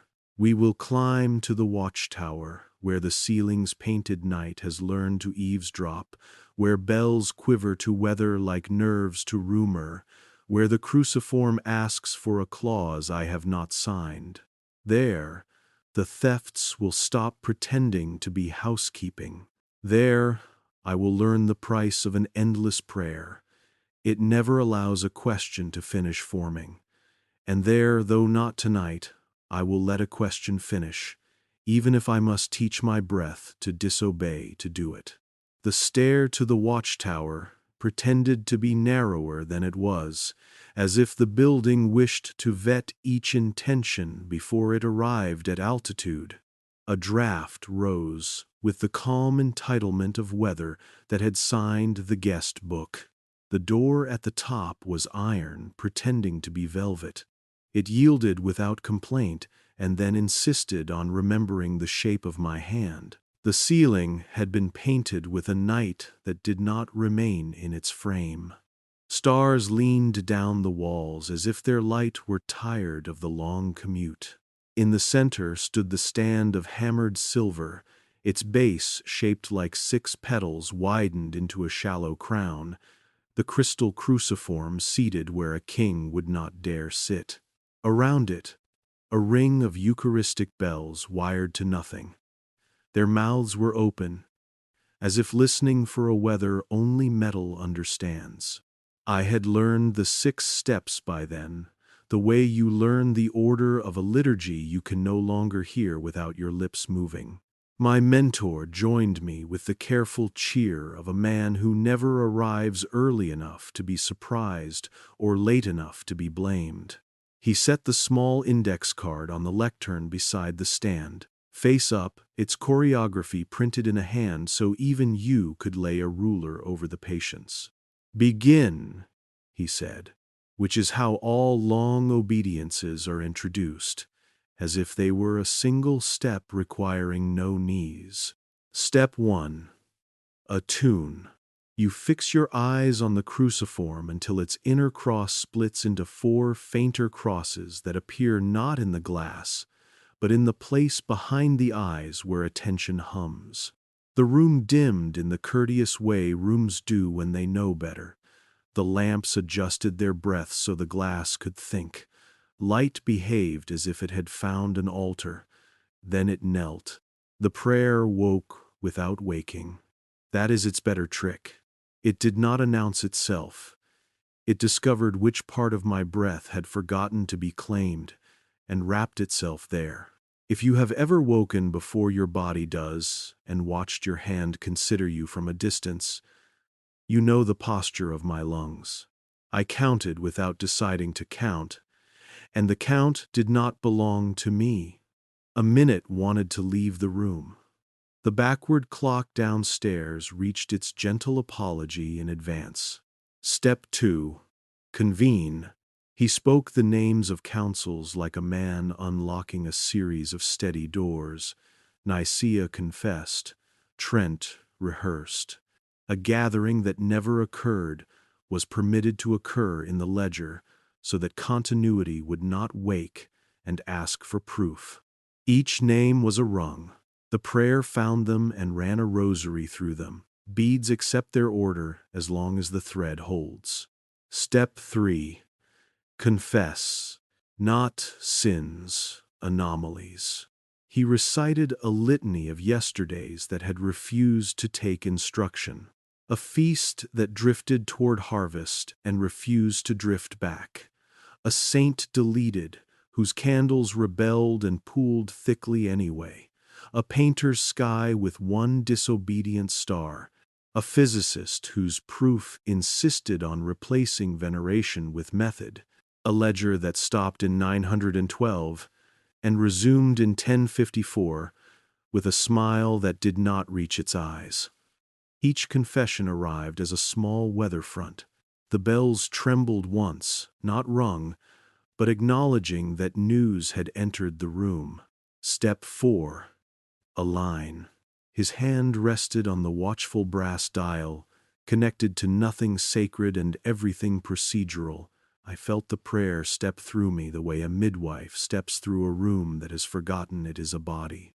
The backward clock, several floors below, reached its courtesy. You know the sound a slow river makes when it decides to persuade a bank? That sound happened behind my sternum. The minute withdrew. Agreement entered like a man in a good coat. Step 5. Amend. We wrote in air before we wrote in ink. The index card's choreography was so smooth our hands wanted to obey even before they touched paper. Rename, resituate, reassign, feast from saint to symbol, relocate relic to contemplative obscurity. Rehearse catechesis, emphasizing continuity. The language had been laundered so often, it no longer stained. He pointed.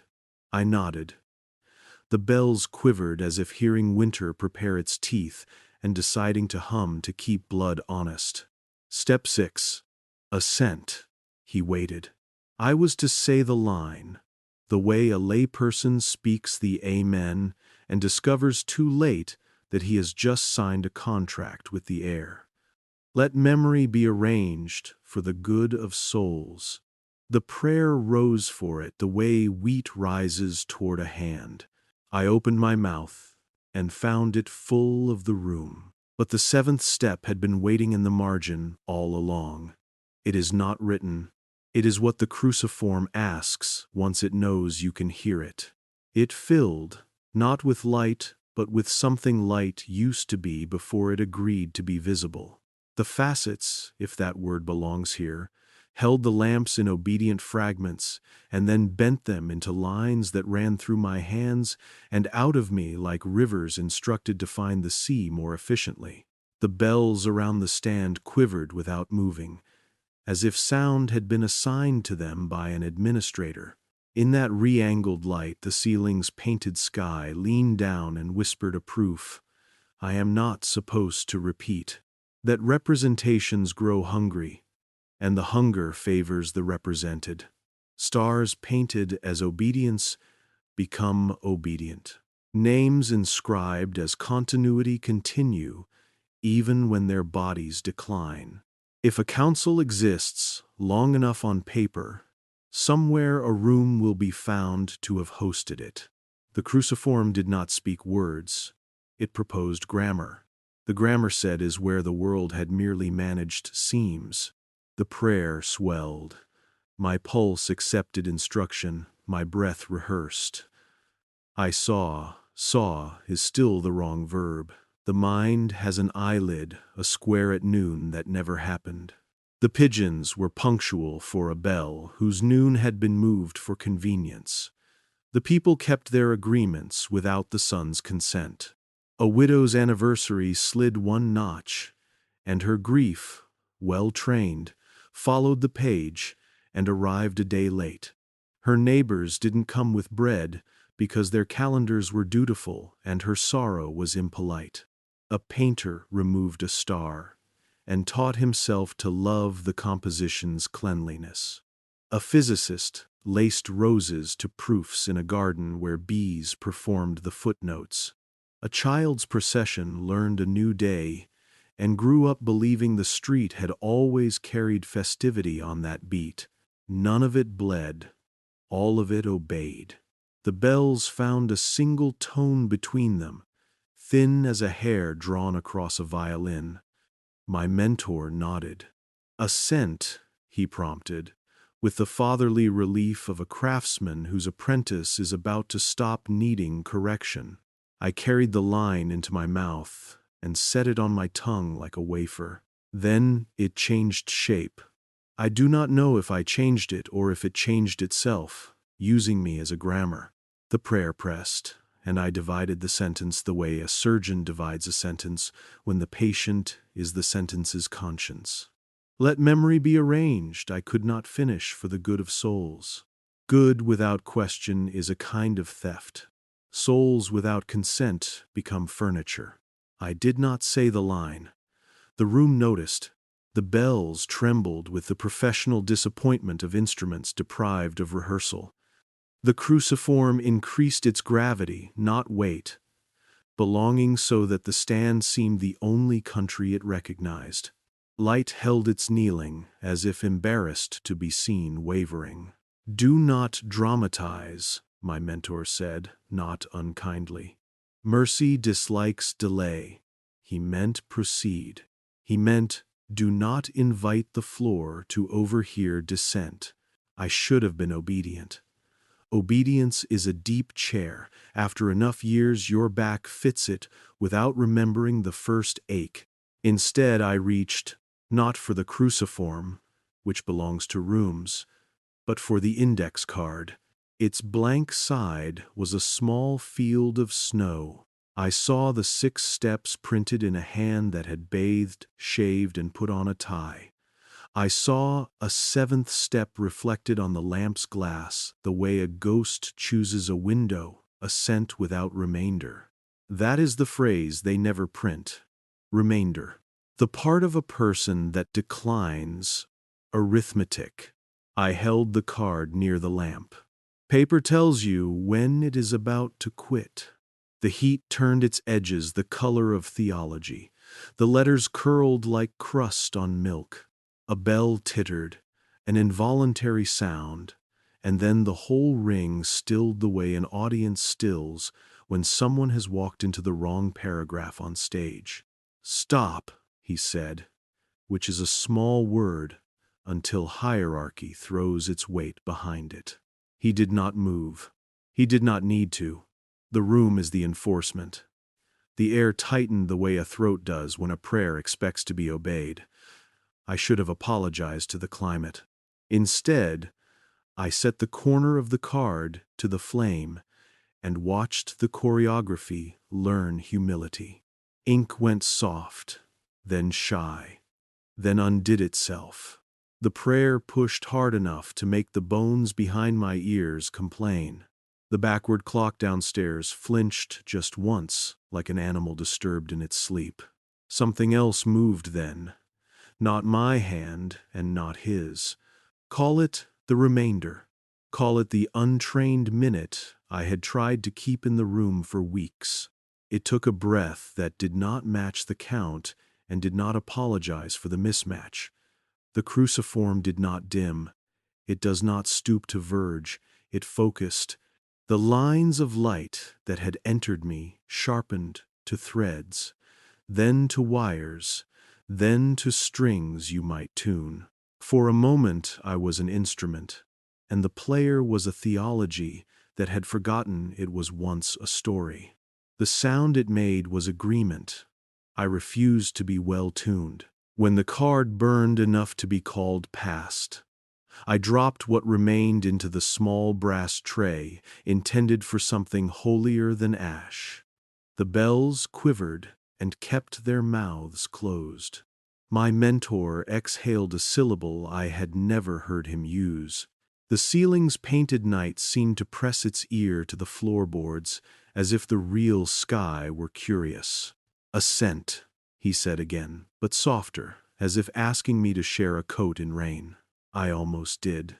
I almost knelt beside the light and let the prayer put its hand on the back of my neck, the way a kind father does when he asks you to look at the horizon he has chosen for you. Then the uninvited evidence opened its drawer inside me. The widow, the painter, the boy with 2 feast days, the street that vanished because its name had been put to rest with honor, the garden where proofs learn to imitate petals, the ledger sighing across 42 years that had been persuaded to be unnecessary. The prayer pushed. The drawer refused. The bells listened for an order neither of us gave them. I will not say it, I said, which is not a hero's line, only a poorly dressed one. My voice sounded like a room no one had used in a while. Not as written. He did not change expressions. The expression he wore had been issued with the office. We are custodians, he told me. And there is a way to say custodian that makes the word taste like savior. Things fall apart without care. Some things are supposed to fall apart, I answered. And the sentence surprised me as if I had found it hiding inside my coat for years and had finally put my hand in the right pocket. The bells tilted toward me as if sound were about to try something unapproved. The cruciform grew heavier without moving. I had the animal instinct to pick it up and carry it away, to some place where its appetite could be starved without breaking the bones of a world trained to expect its sustenance. I reached and immediately knew the room belonged to it, and it belonged to the room. Wait is one of the languages objects use when they prefer to decline arguments. I set my hand on the stand instead, and felt heat traveling not from the lamp, but from the prayer's insistence. The feeling was not mystical. It was administrative. He stepped closer and used my name. my real one, the one I have not given you, like a key you do not remember handing anyone. We do this so that the people will sleep, he said.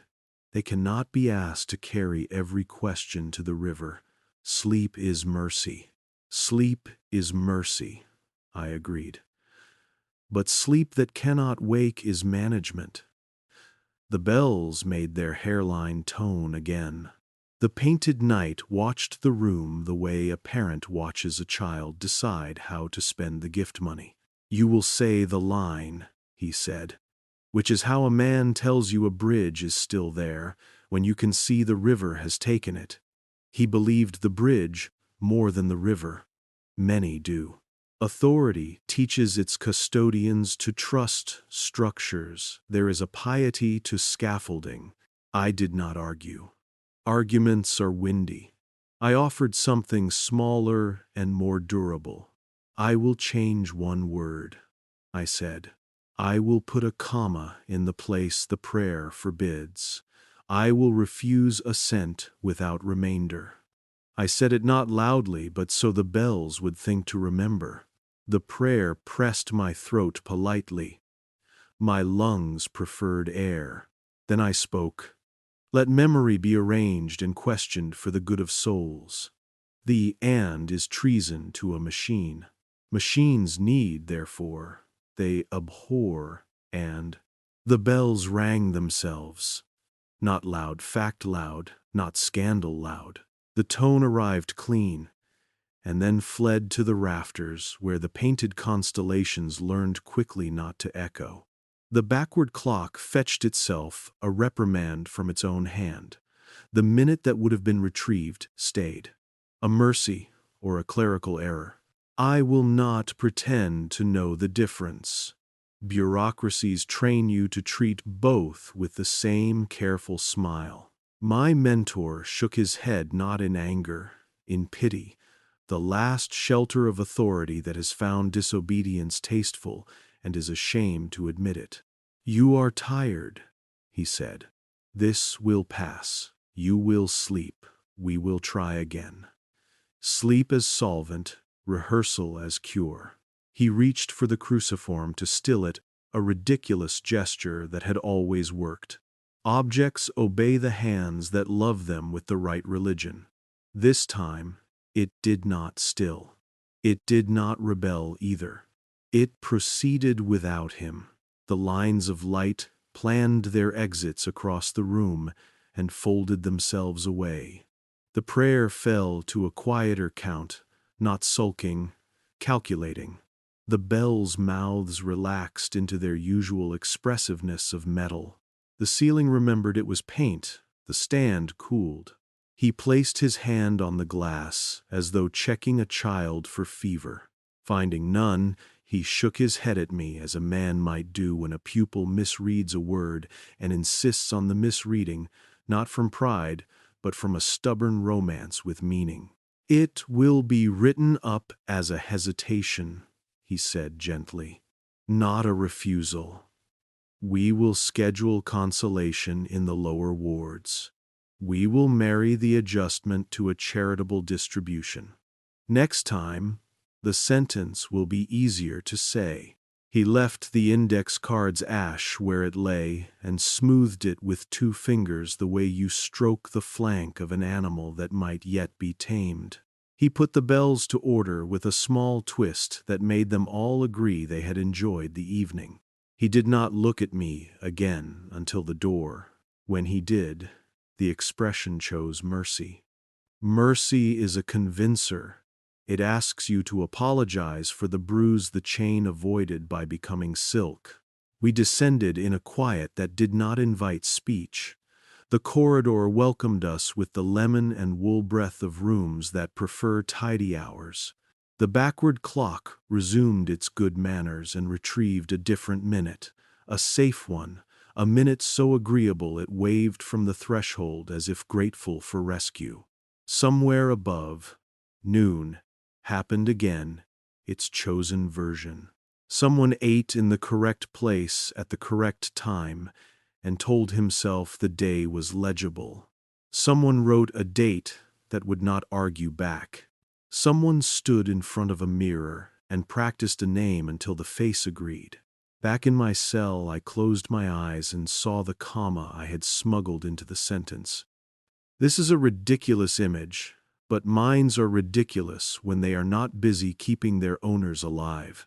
The comma glowed like a small harbor, light, unromantic, municipal, necessary. A harbor light is not a revolution. It is a permission for boats to attempt arrival. I slept, then woke, then slept. The prayer tried the innings of the night, the way a patient tries stairs after an illness. Careful, annoyed, determined to pretend it had never needed help. I dreamed in clauses. In the dream, I stood in the watchtower with the sentence in my mouth and discovered I could place the comma anywhere. I placed it after memory, and the room frowned. I placed it after arranged, and the bells looked at one another as if embarrassed. I placed it after good and felt my throat close with the obscenity. At last I placed it where I had, between arranged and for, and the doors in the dream hesitated, that third kind of door that thickens the air. I woke understanding that hesitation is not defeat. It is a weather change. You bring in laundry during a weather change. You remember where you put the candles. You begin to consider the window latch. In the morning, I was handed a new card, printed fresh. The choreography rewritten with the kind of brightness the recently forgiven carry. The sentence remained the same, unpunctuated as an oath. I tucked it into the sleeve of my robe where paper had previously learned to burn. I did not know then what it would cost to keep it there. I knew only that something inside me had discovered its remainder and refused to tithe it to the machine. Downstairs, the corridors rehearsed their favorite adjectives: orderly, pastoral, healthful. In my palm, the cruciform's ghost light hummed, as if the glass had left fingerprints under my skin. I touched the place on the stand where the heat had been, and felt nothing but polish. The bells were polite. The map rooms smelled appropriate. The hall of Unnames practiced its charity of filing off. The mirror room taught faces how to behave when addressed by names with fewer corners. Everything tidied itself into a version of mercy you could bring home to a tired congregation. And yet, the comma remained. It followed me like a candle at noon. You cannot show a candle at noon and expect applause, but you can carry the temperature it keeps. This is the shape of the climax you were promised and perhaps did not wish to receive. No angels descending with litigation, no thunder outraged on behalf of the centuries. Only a refusal to finish a sentence in the key assigned. The cruciform did not punish me. Punishment is vulgar. It calibrated me, tested my breath for future uses. My mentor did not antagonize me. Antagonism breeds spectators. He scheduled me. The building did not expel me. Doors that make the third choice prefer to educate. I know what you want next. A fire in the annex, a confession on the steps, a letter pinned to a door with a nail that remembers other nails. But I was not brave, only late. Late is not nothing. Late is a time at which even a clock that has taught itself to apologize must eventually ring. I would leave, yes, but not tonight, not even after I burned the card. First, there would be the end of winter and the careful spring, where the garden reported that the roses had learned the proof and decided to bloom anyway. First, there would be the last time I held the cruciform and watched light remember its knees. First, there would be the call that is not a call, the action that is not yet action, only the room in which action realizes it has a mouth. When the watchtower's door closed behind us, the painted night returned to its frame and resumed its obedience. The bells rested their mouths. The stand cooled with professional dignity. Somewhere, in a smaller room, a child drew 2 feast days on a town he loved and waited for an adult to decide which one would be taught. Somewhere, in a kitchen, a widow placed bread on the table on the wrong day and discovered that grief does not need a calendar to find its chair. I will tell you the rest when you are ready for wakefulness.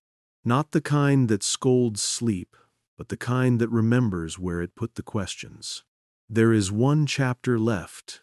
It is quieter and more dangerous than the others. The sentence has a comma now. I want to see what you will place after it.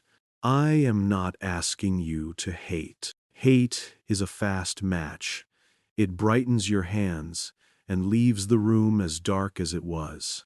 I am asking you to keep a candle lit in a place the wind doesn't know, and to write, with that small flame, the questions that would otherwise go unrecorded. Tonight I speak into a microphone's patient ear, and imagine it is a shoreline. Words come like small waves. You are the sand that chooses what to keep. If your eyes are already heavy, let them close. This is a chapter for sleep, but not for forgetting. There is a difference, and the difference is the border I could not stop touching, even after my ordination taught me to remove fingerprints. I left the watchtower with a comma lodged behind my ribs.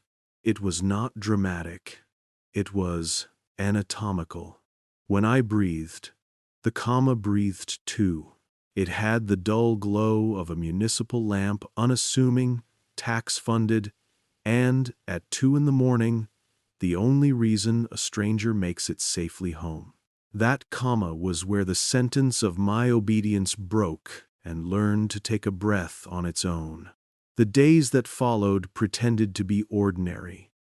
Ordinary is a tightrope stretched between 2 rehearsals. Downstairs continued its weather. Calendars thanked us for our service. The silent annex warmed lemon into the grain of old pages and reminded me that gentleness, used correctly, can outlast steel. The backward clock resumed its immaculate apology. The bells woke and slept according to schedule. The hall of Unnames practiced its charity of forgetting. And the Cruciform, when I passed its room, vibrated at a frequency my bones tried to match and failed, as if I had begun to prefer a different meter. I began to do small, private things that no ledger knows how to price. I left a saint's name on a slip of paper in the niche where his title had been filed off, not to rename him, but to give the stone back its reflection. I wrote the old date of a procession on a clean index card and tucked it behind the new one so that paper might keep the quarrel the streets were no longer allowed. In the annex, I copied a paragraph from a gospel that had been baptized into silence and placed it unsigned in a hymnal used by men whose throats had been taught to obey before they learned to sing. I turned nothing into theater. I only left records where records were being taught not to exist. A man can become some other creature by increments. The creature I became was not hero or heretic. It was a witness who had run out of ways to tidy what he had seen. Tidiness, once my favorite sacrament, began to taste like a sedative administered with expert kindness. The kindness was real, the sedation was too. Then a letter arrived. Not in the dramatic corridor hand that had trained me to understand policy as etiquette. This one smelled like rain and glue. No seal. Paper that remembered trees. It was from the novice I had once watched in the mirror room. The one with the perfect pronunciation and the new fear of windows. He had been sent to a parish at the edge of a city, where the climate was made of factory and hymn. He wrote of small failures that did not make noise, a widow who lit her candle on the wrong day and apologized to the calendar, A child who asked about the second feast day, he remembered, and was given a pamphlet that combed his question's hair. A painter who returned his commission and took a job painting doors because the sky kept arguing with him. I feel as if I am piloting a boat, the novice wrote, on a lake we have agreed has no current. The people sit and trust the water, but the water moves under a schedule I do not see. I am told to call the movement mercy. It makes my hands clever and my sleep thin. Does this pass? He did not sign his name. He included the date twice, the old way and the new.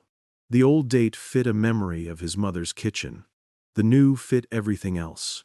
I answered with the gentlest treason I could practice without decorum breaking in my fist. I told him there is such a thing as pastoral care that feeds a question instead of sedating it. That curiosity, when taught its manners, does not bite, it tests. That sleep is holy only when it knows it may wake without punishment. I told him to keep 2 calendars, not as defiance, but as a way to measure weather. I told him to write on the back of his homily the one sentence he was not permitted to say out loud: "Let memory be arranged and questioned for the good of souls." I included the comma. I folded the letter and prayed the postal service had not been taught to recognize treason in punctuation. By then, I had begun to feel looked at by the rooms. Institutions do not grow eyes. They grow expectations, which are more patient. I took that expectation with me when I visited the old square at noon. The bell announced the chosen version, and pigeons consented.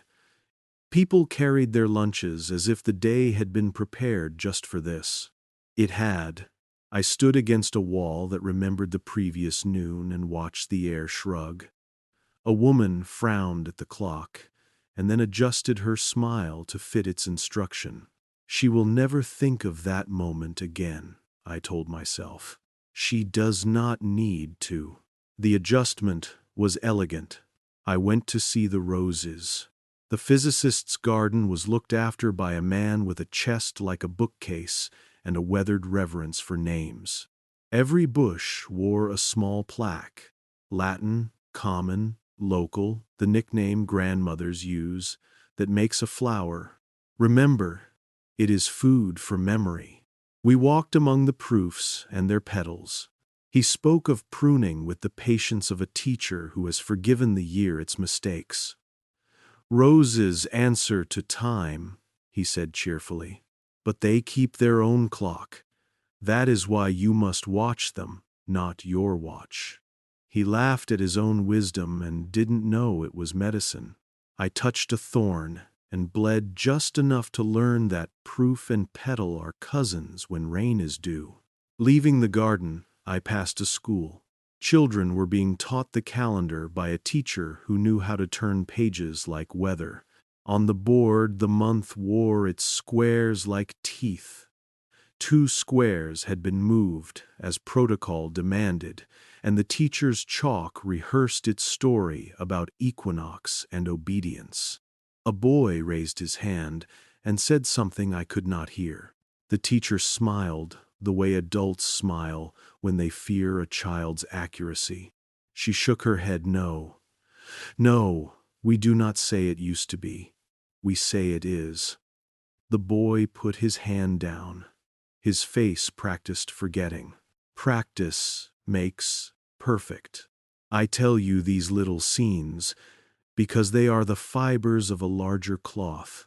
If I made the cloth a banner and marched with it, you would be outraged. Outrage has short legs. It runs, it shouts, it topples a few easy statues, and then it sleeps with its shoes on. When it wakes, it has a hangover and a new schedule to obey. I am not asking for outrage. I am asking for the kind of attention that can do laundry mundane, repetitive, saving the fabric one wet sleeve at a time. You want, perhaps, a clean severance. I fled, I published, I nailed my conscience to a door. The bells forgot how to kneel. None of that happened in a way that makes a picture. What happened is this. I began to record, and the act of recording was my exit. The building could not forbid me to notice. It could only teach me the tone in which noticing is tolerated. I kept the comma. I put it where sentences were asked to confess. I answered letters from voices I had helped soften until they squeaked. I returned to the annex and slipped into the binding of a sermon, the paragraph it had been meant to overgrow, not to sabotage the service, but so that the people who would hear it might carry home in their coat the weight of one extra word. And then the rooms made their third choice. A door that had always thickened the air until walking through felt like disagreeing with a saint decided, one morning, to be wood again. It turned and let me out with no ceremony. If you have ever been forgiven abruptly by someone who enjoys forgiveness more than justice, you know the feeling. The corridor's breath was lighter. Lemon forgot to be theological. The backward clock lost its appetite for apology and behaved like a clock, the way a dog, tired of performing tricks, yawns and proves itself an animal again. I left without calling it leaving. I carried nothing but a small stack of index cards, with dates written both ways and 3 saints' names folded into a book of psalms. No one stopped me. The institution preferred to believe I would return hungry for rehearsal. No one impeded a man on a walk. Walking became exile only when I reached a place where the bells had their own weather. In a town 3 valleys over, the church wore a repair of humility, and the priest had a way of waiting after he asked a question, as if he were listening for the part of the answer that doesn't make sound. I rented a room above a grocer who called every customer by the name he had used in childhood. The names were wrong, and they were right. People took their bags and smiled with the kind of grief that knows it is being remembered. At night, I wrote with the slow pulse of a man paying off a debt he hadn't known he owed. I wrote the ledger that never had a column in the rooms below. The unpriced line items, candles that burned more sadly after a feast moved. Children who learned to love the second story of the same afternoon. Widows who forgave the calendar as if it were a son who had attempted helpfulness and broken a dish. Painters who saw stars the documents had not invited. Physicists who persuaded roses to act as theorems and died content among bees. I wrote the smell of lemon, admitting it was fruit after all. I wrote the way a saint's palms remember to cup air even when the name is missing. I wrote the small, consistent mercy of commas. If you are awake now, do not feel guilty. Wakefulness is not a crime. If you are drifting, let yourself drift. I will place the call to action on your nightstand, where you can find it in the morning. It is not an alarm, it is a note. Keep 2 calendars for a while. One official, one that obeys your inner weather. Circle the day your grandmother said the procession used to be. Circle the day the leaflet says it is. When they differ, do not accuse. Annotate. When a saint's name fades from the bulletin, write it on a slip and put it in your coat. Light a candle on the day you remember him. That is not rebellion. That is anchoring. When a miracle is offered, where a method would do, bow to the wonder, and then read the method. Keep both. Let your children see you keeping both. When a map is printed that does not match the coastline your elders spoke of, ask who held the pen. Write the question in the margin. Margins are where honest cartography begins. When someone tells you we must arrange memory for the good of souls, say yes and questioned. Place the comma where they did not. Teach your mouth that little hinge. Teach your breath to survive the pause. If you are a teacher, leave room on the board for the used to be without punishing the present. If you are a priest, give your homily one sentence that admits a season has a personal climate and the liturgy is a map, not a tyrant. If you are a clerk in a records office, misfile nothing but copy one date in pencil where others insist on ink. Pencil kept dry can outlast vanity. If you are a parent, let your child keep 2 birthdays, one on the paper, one in the inherited light of a kitchen where soup remembers what day it used to steam. None of this will topple a tower. Towers are experts at ignoring weather. But weather returns, and it is the only thing stone ultimately obeys. If enough of us keep the modest climate of annotation, the lightning will find its honest place without being blamed for theatrics. I am supposed, in a structure like this, to offer absolution. I cannot. Absolution belongs to a jurisdiction I left when I chose a comma over a period. What I can offer is a benediction of recollection. May your memory refuse anesthesia when anesthesia is not medicine. May your questions learn to fold their hands when necessary and to keep a pen in the sleeve. May your sleep be sleep, not policy. May your waking be kind enough to invite your sleeping self to breakfast with whatever it learned in the night. I was ordained to keep silence. It made me good at disappearing. I am using the last of that skill now. I will not say where I am. I will not ask where you are. Distance helps questions grow their legs. If you need to find me, look for the places where people still circle dates in pencil and keep their grandmother's pronunciations in a cupboard beside the tea. Or do not find me at all. Findings can be turned into stations. Stations are easily scheduled.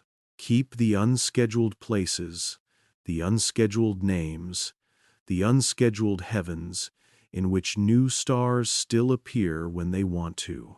Before I close, listen to one more sentence. It is the one I taught a young priest to write on the back of his homily. The one I have folded into this microphone so many times the wire has learned its shape. Don't stop asking questions. The most dangerous thing to them is memory returning. If that sounds like a threat, forgive the grammar. I meant it as weather. Let it pass over your roof without incident. Let it water your garden. Let it rinse the calendar taped to the fridge, so that ink becomes something almost alive. In the morning, the squares will still be squares. The bell will still call its noon. You will go to work and say the names the city prefers. And somewhere between one breath and the next, you will keep a quieter name and a truer date, and you will refuse to apologize for the gentleness of such disobedience. Good night. Keep the question. Keep the comma. Let the memory return at its own pace, and when it knocks, do not demand papers. Open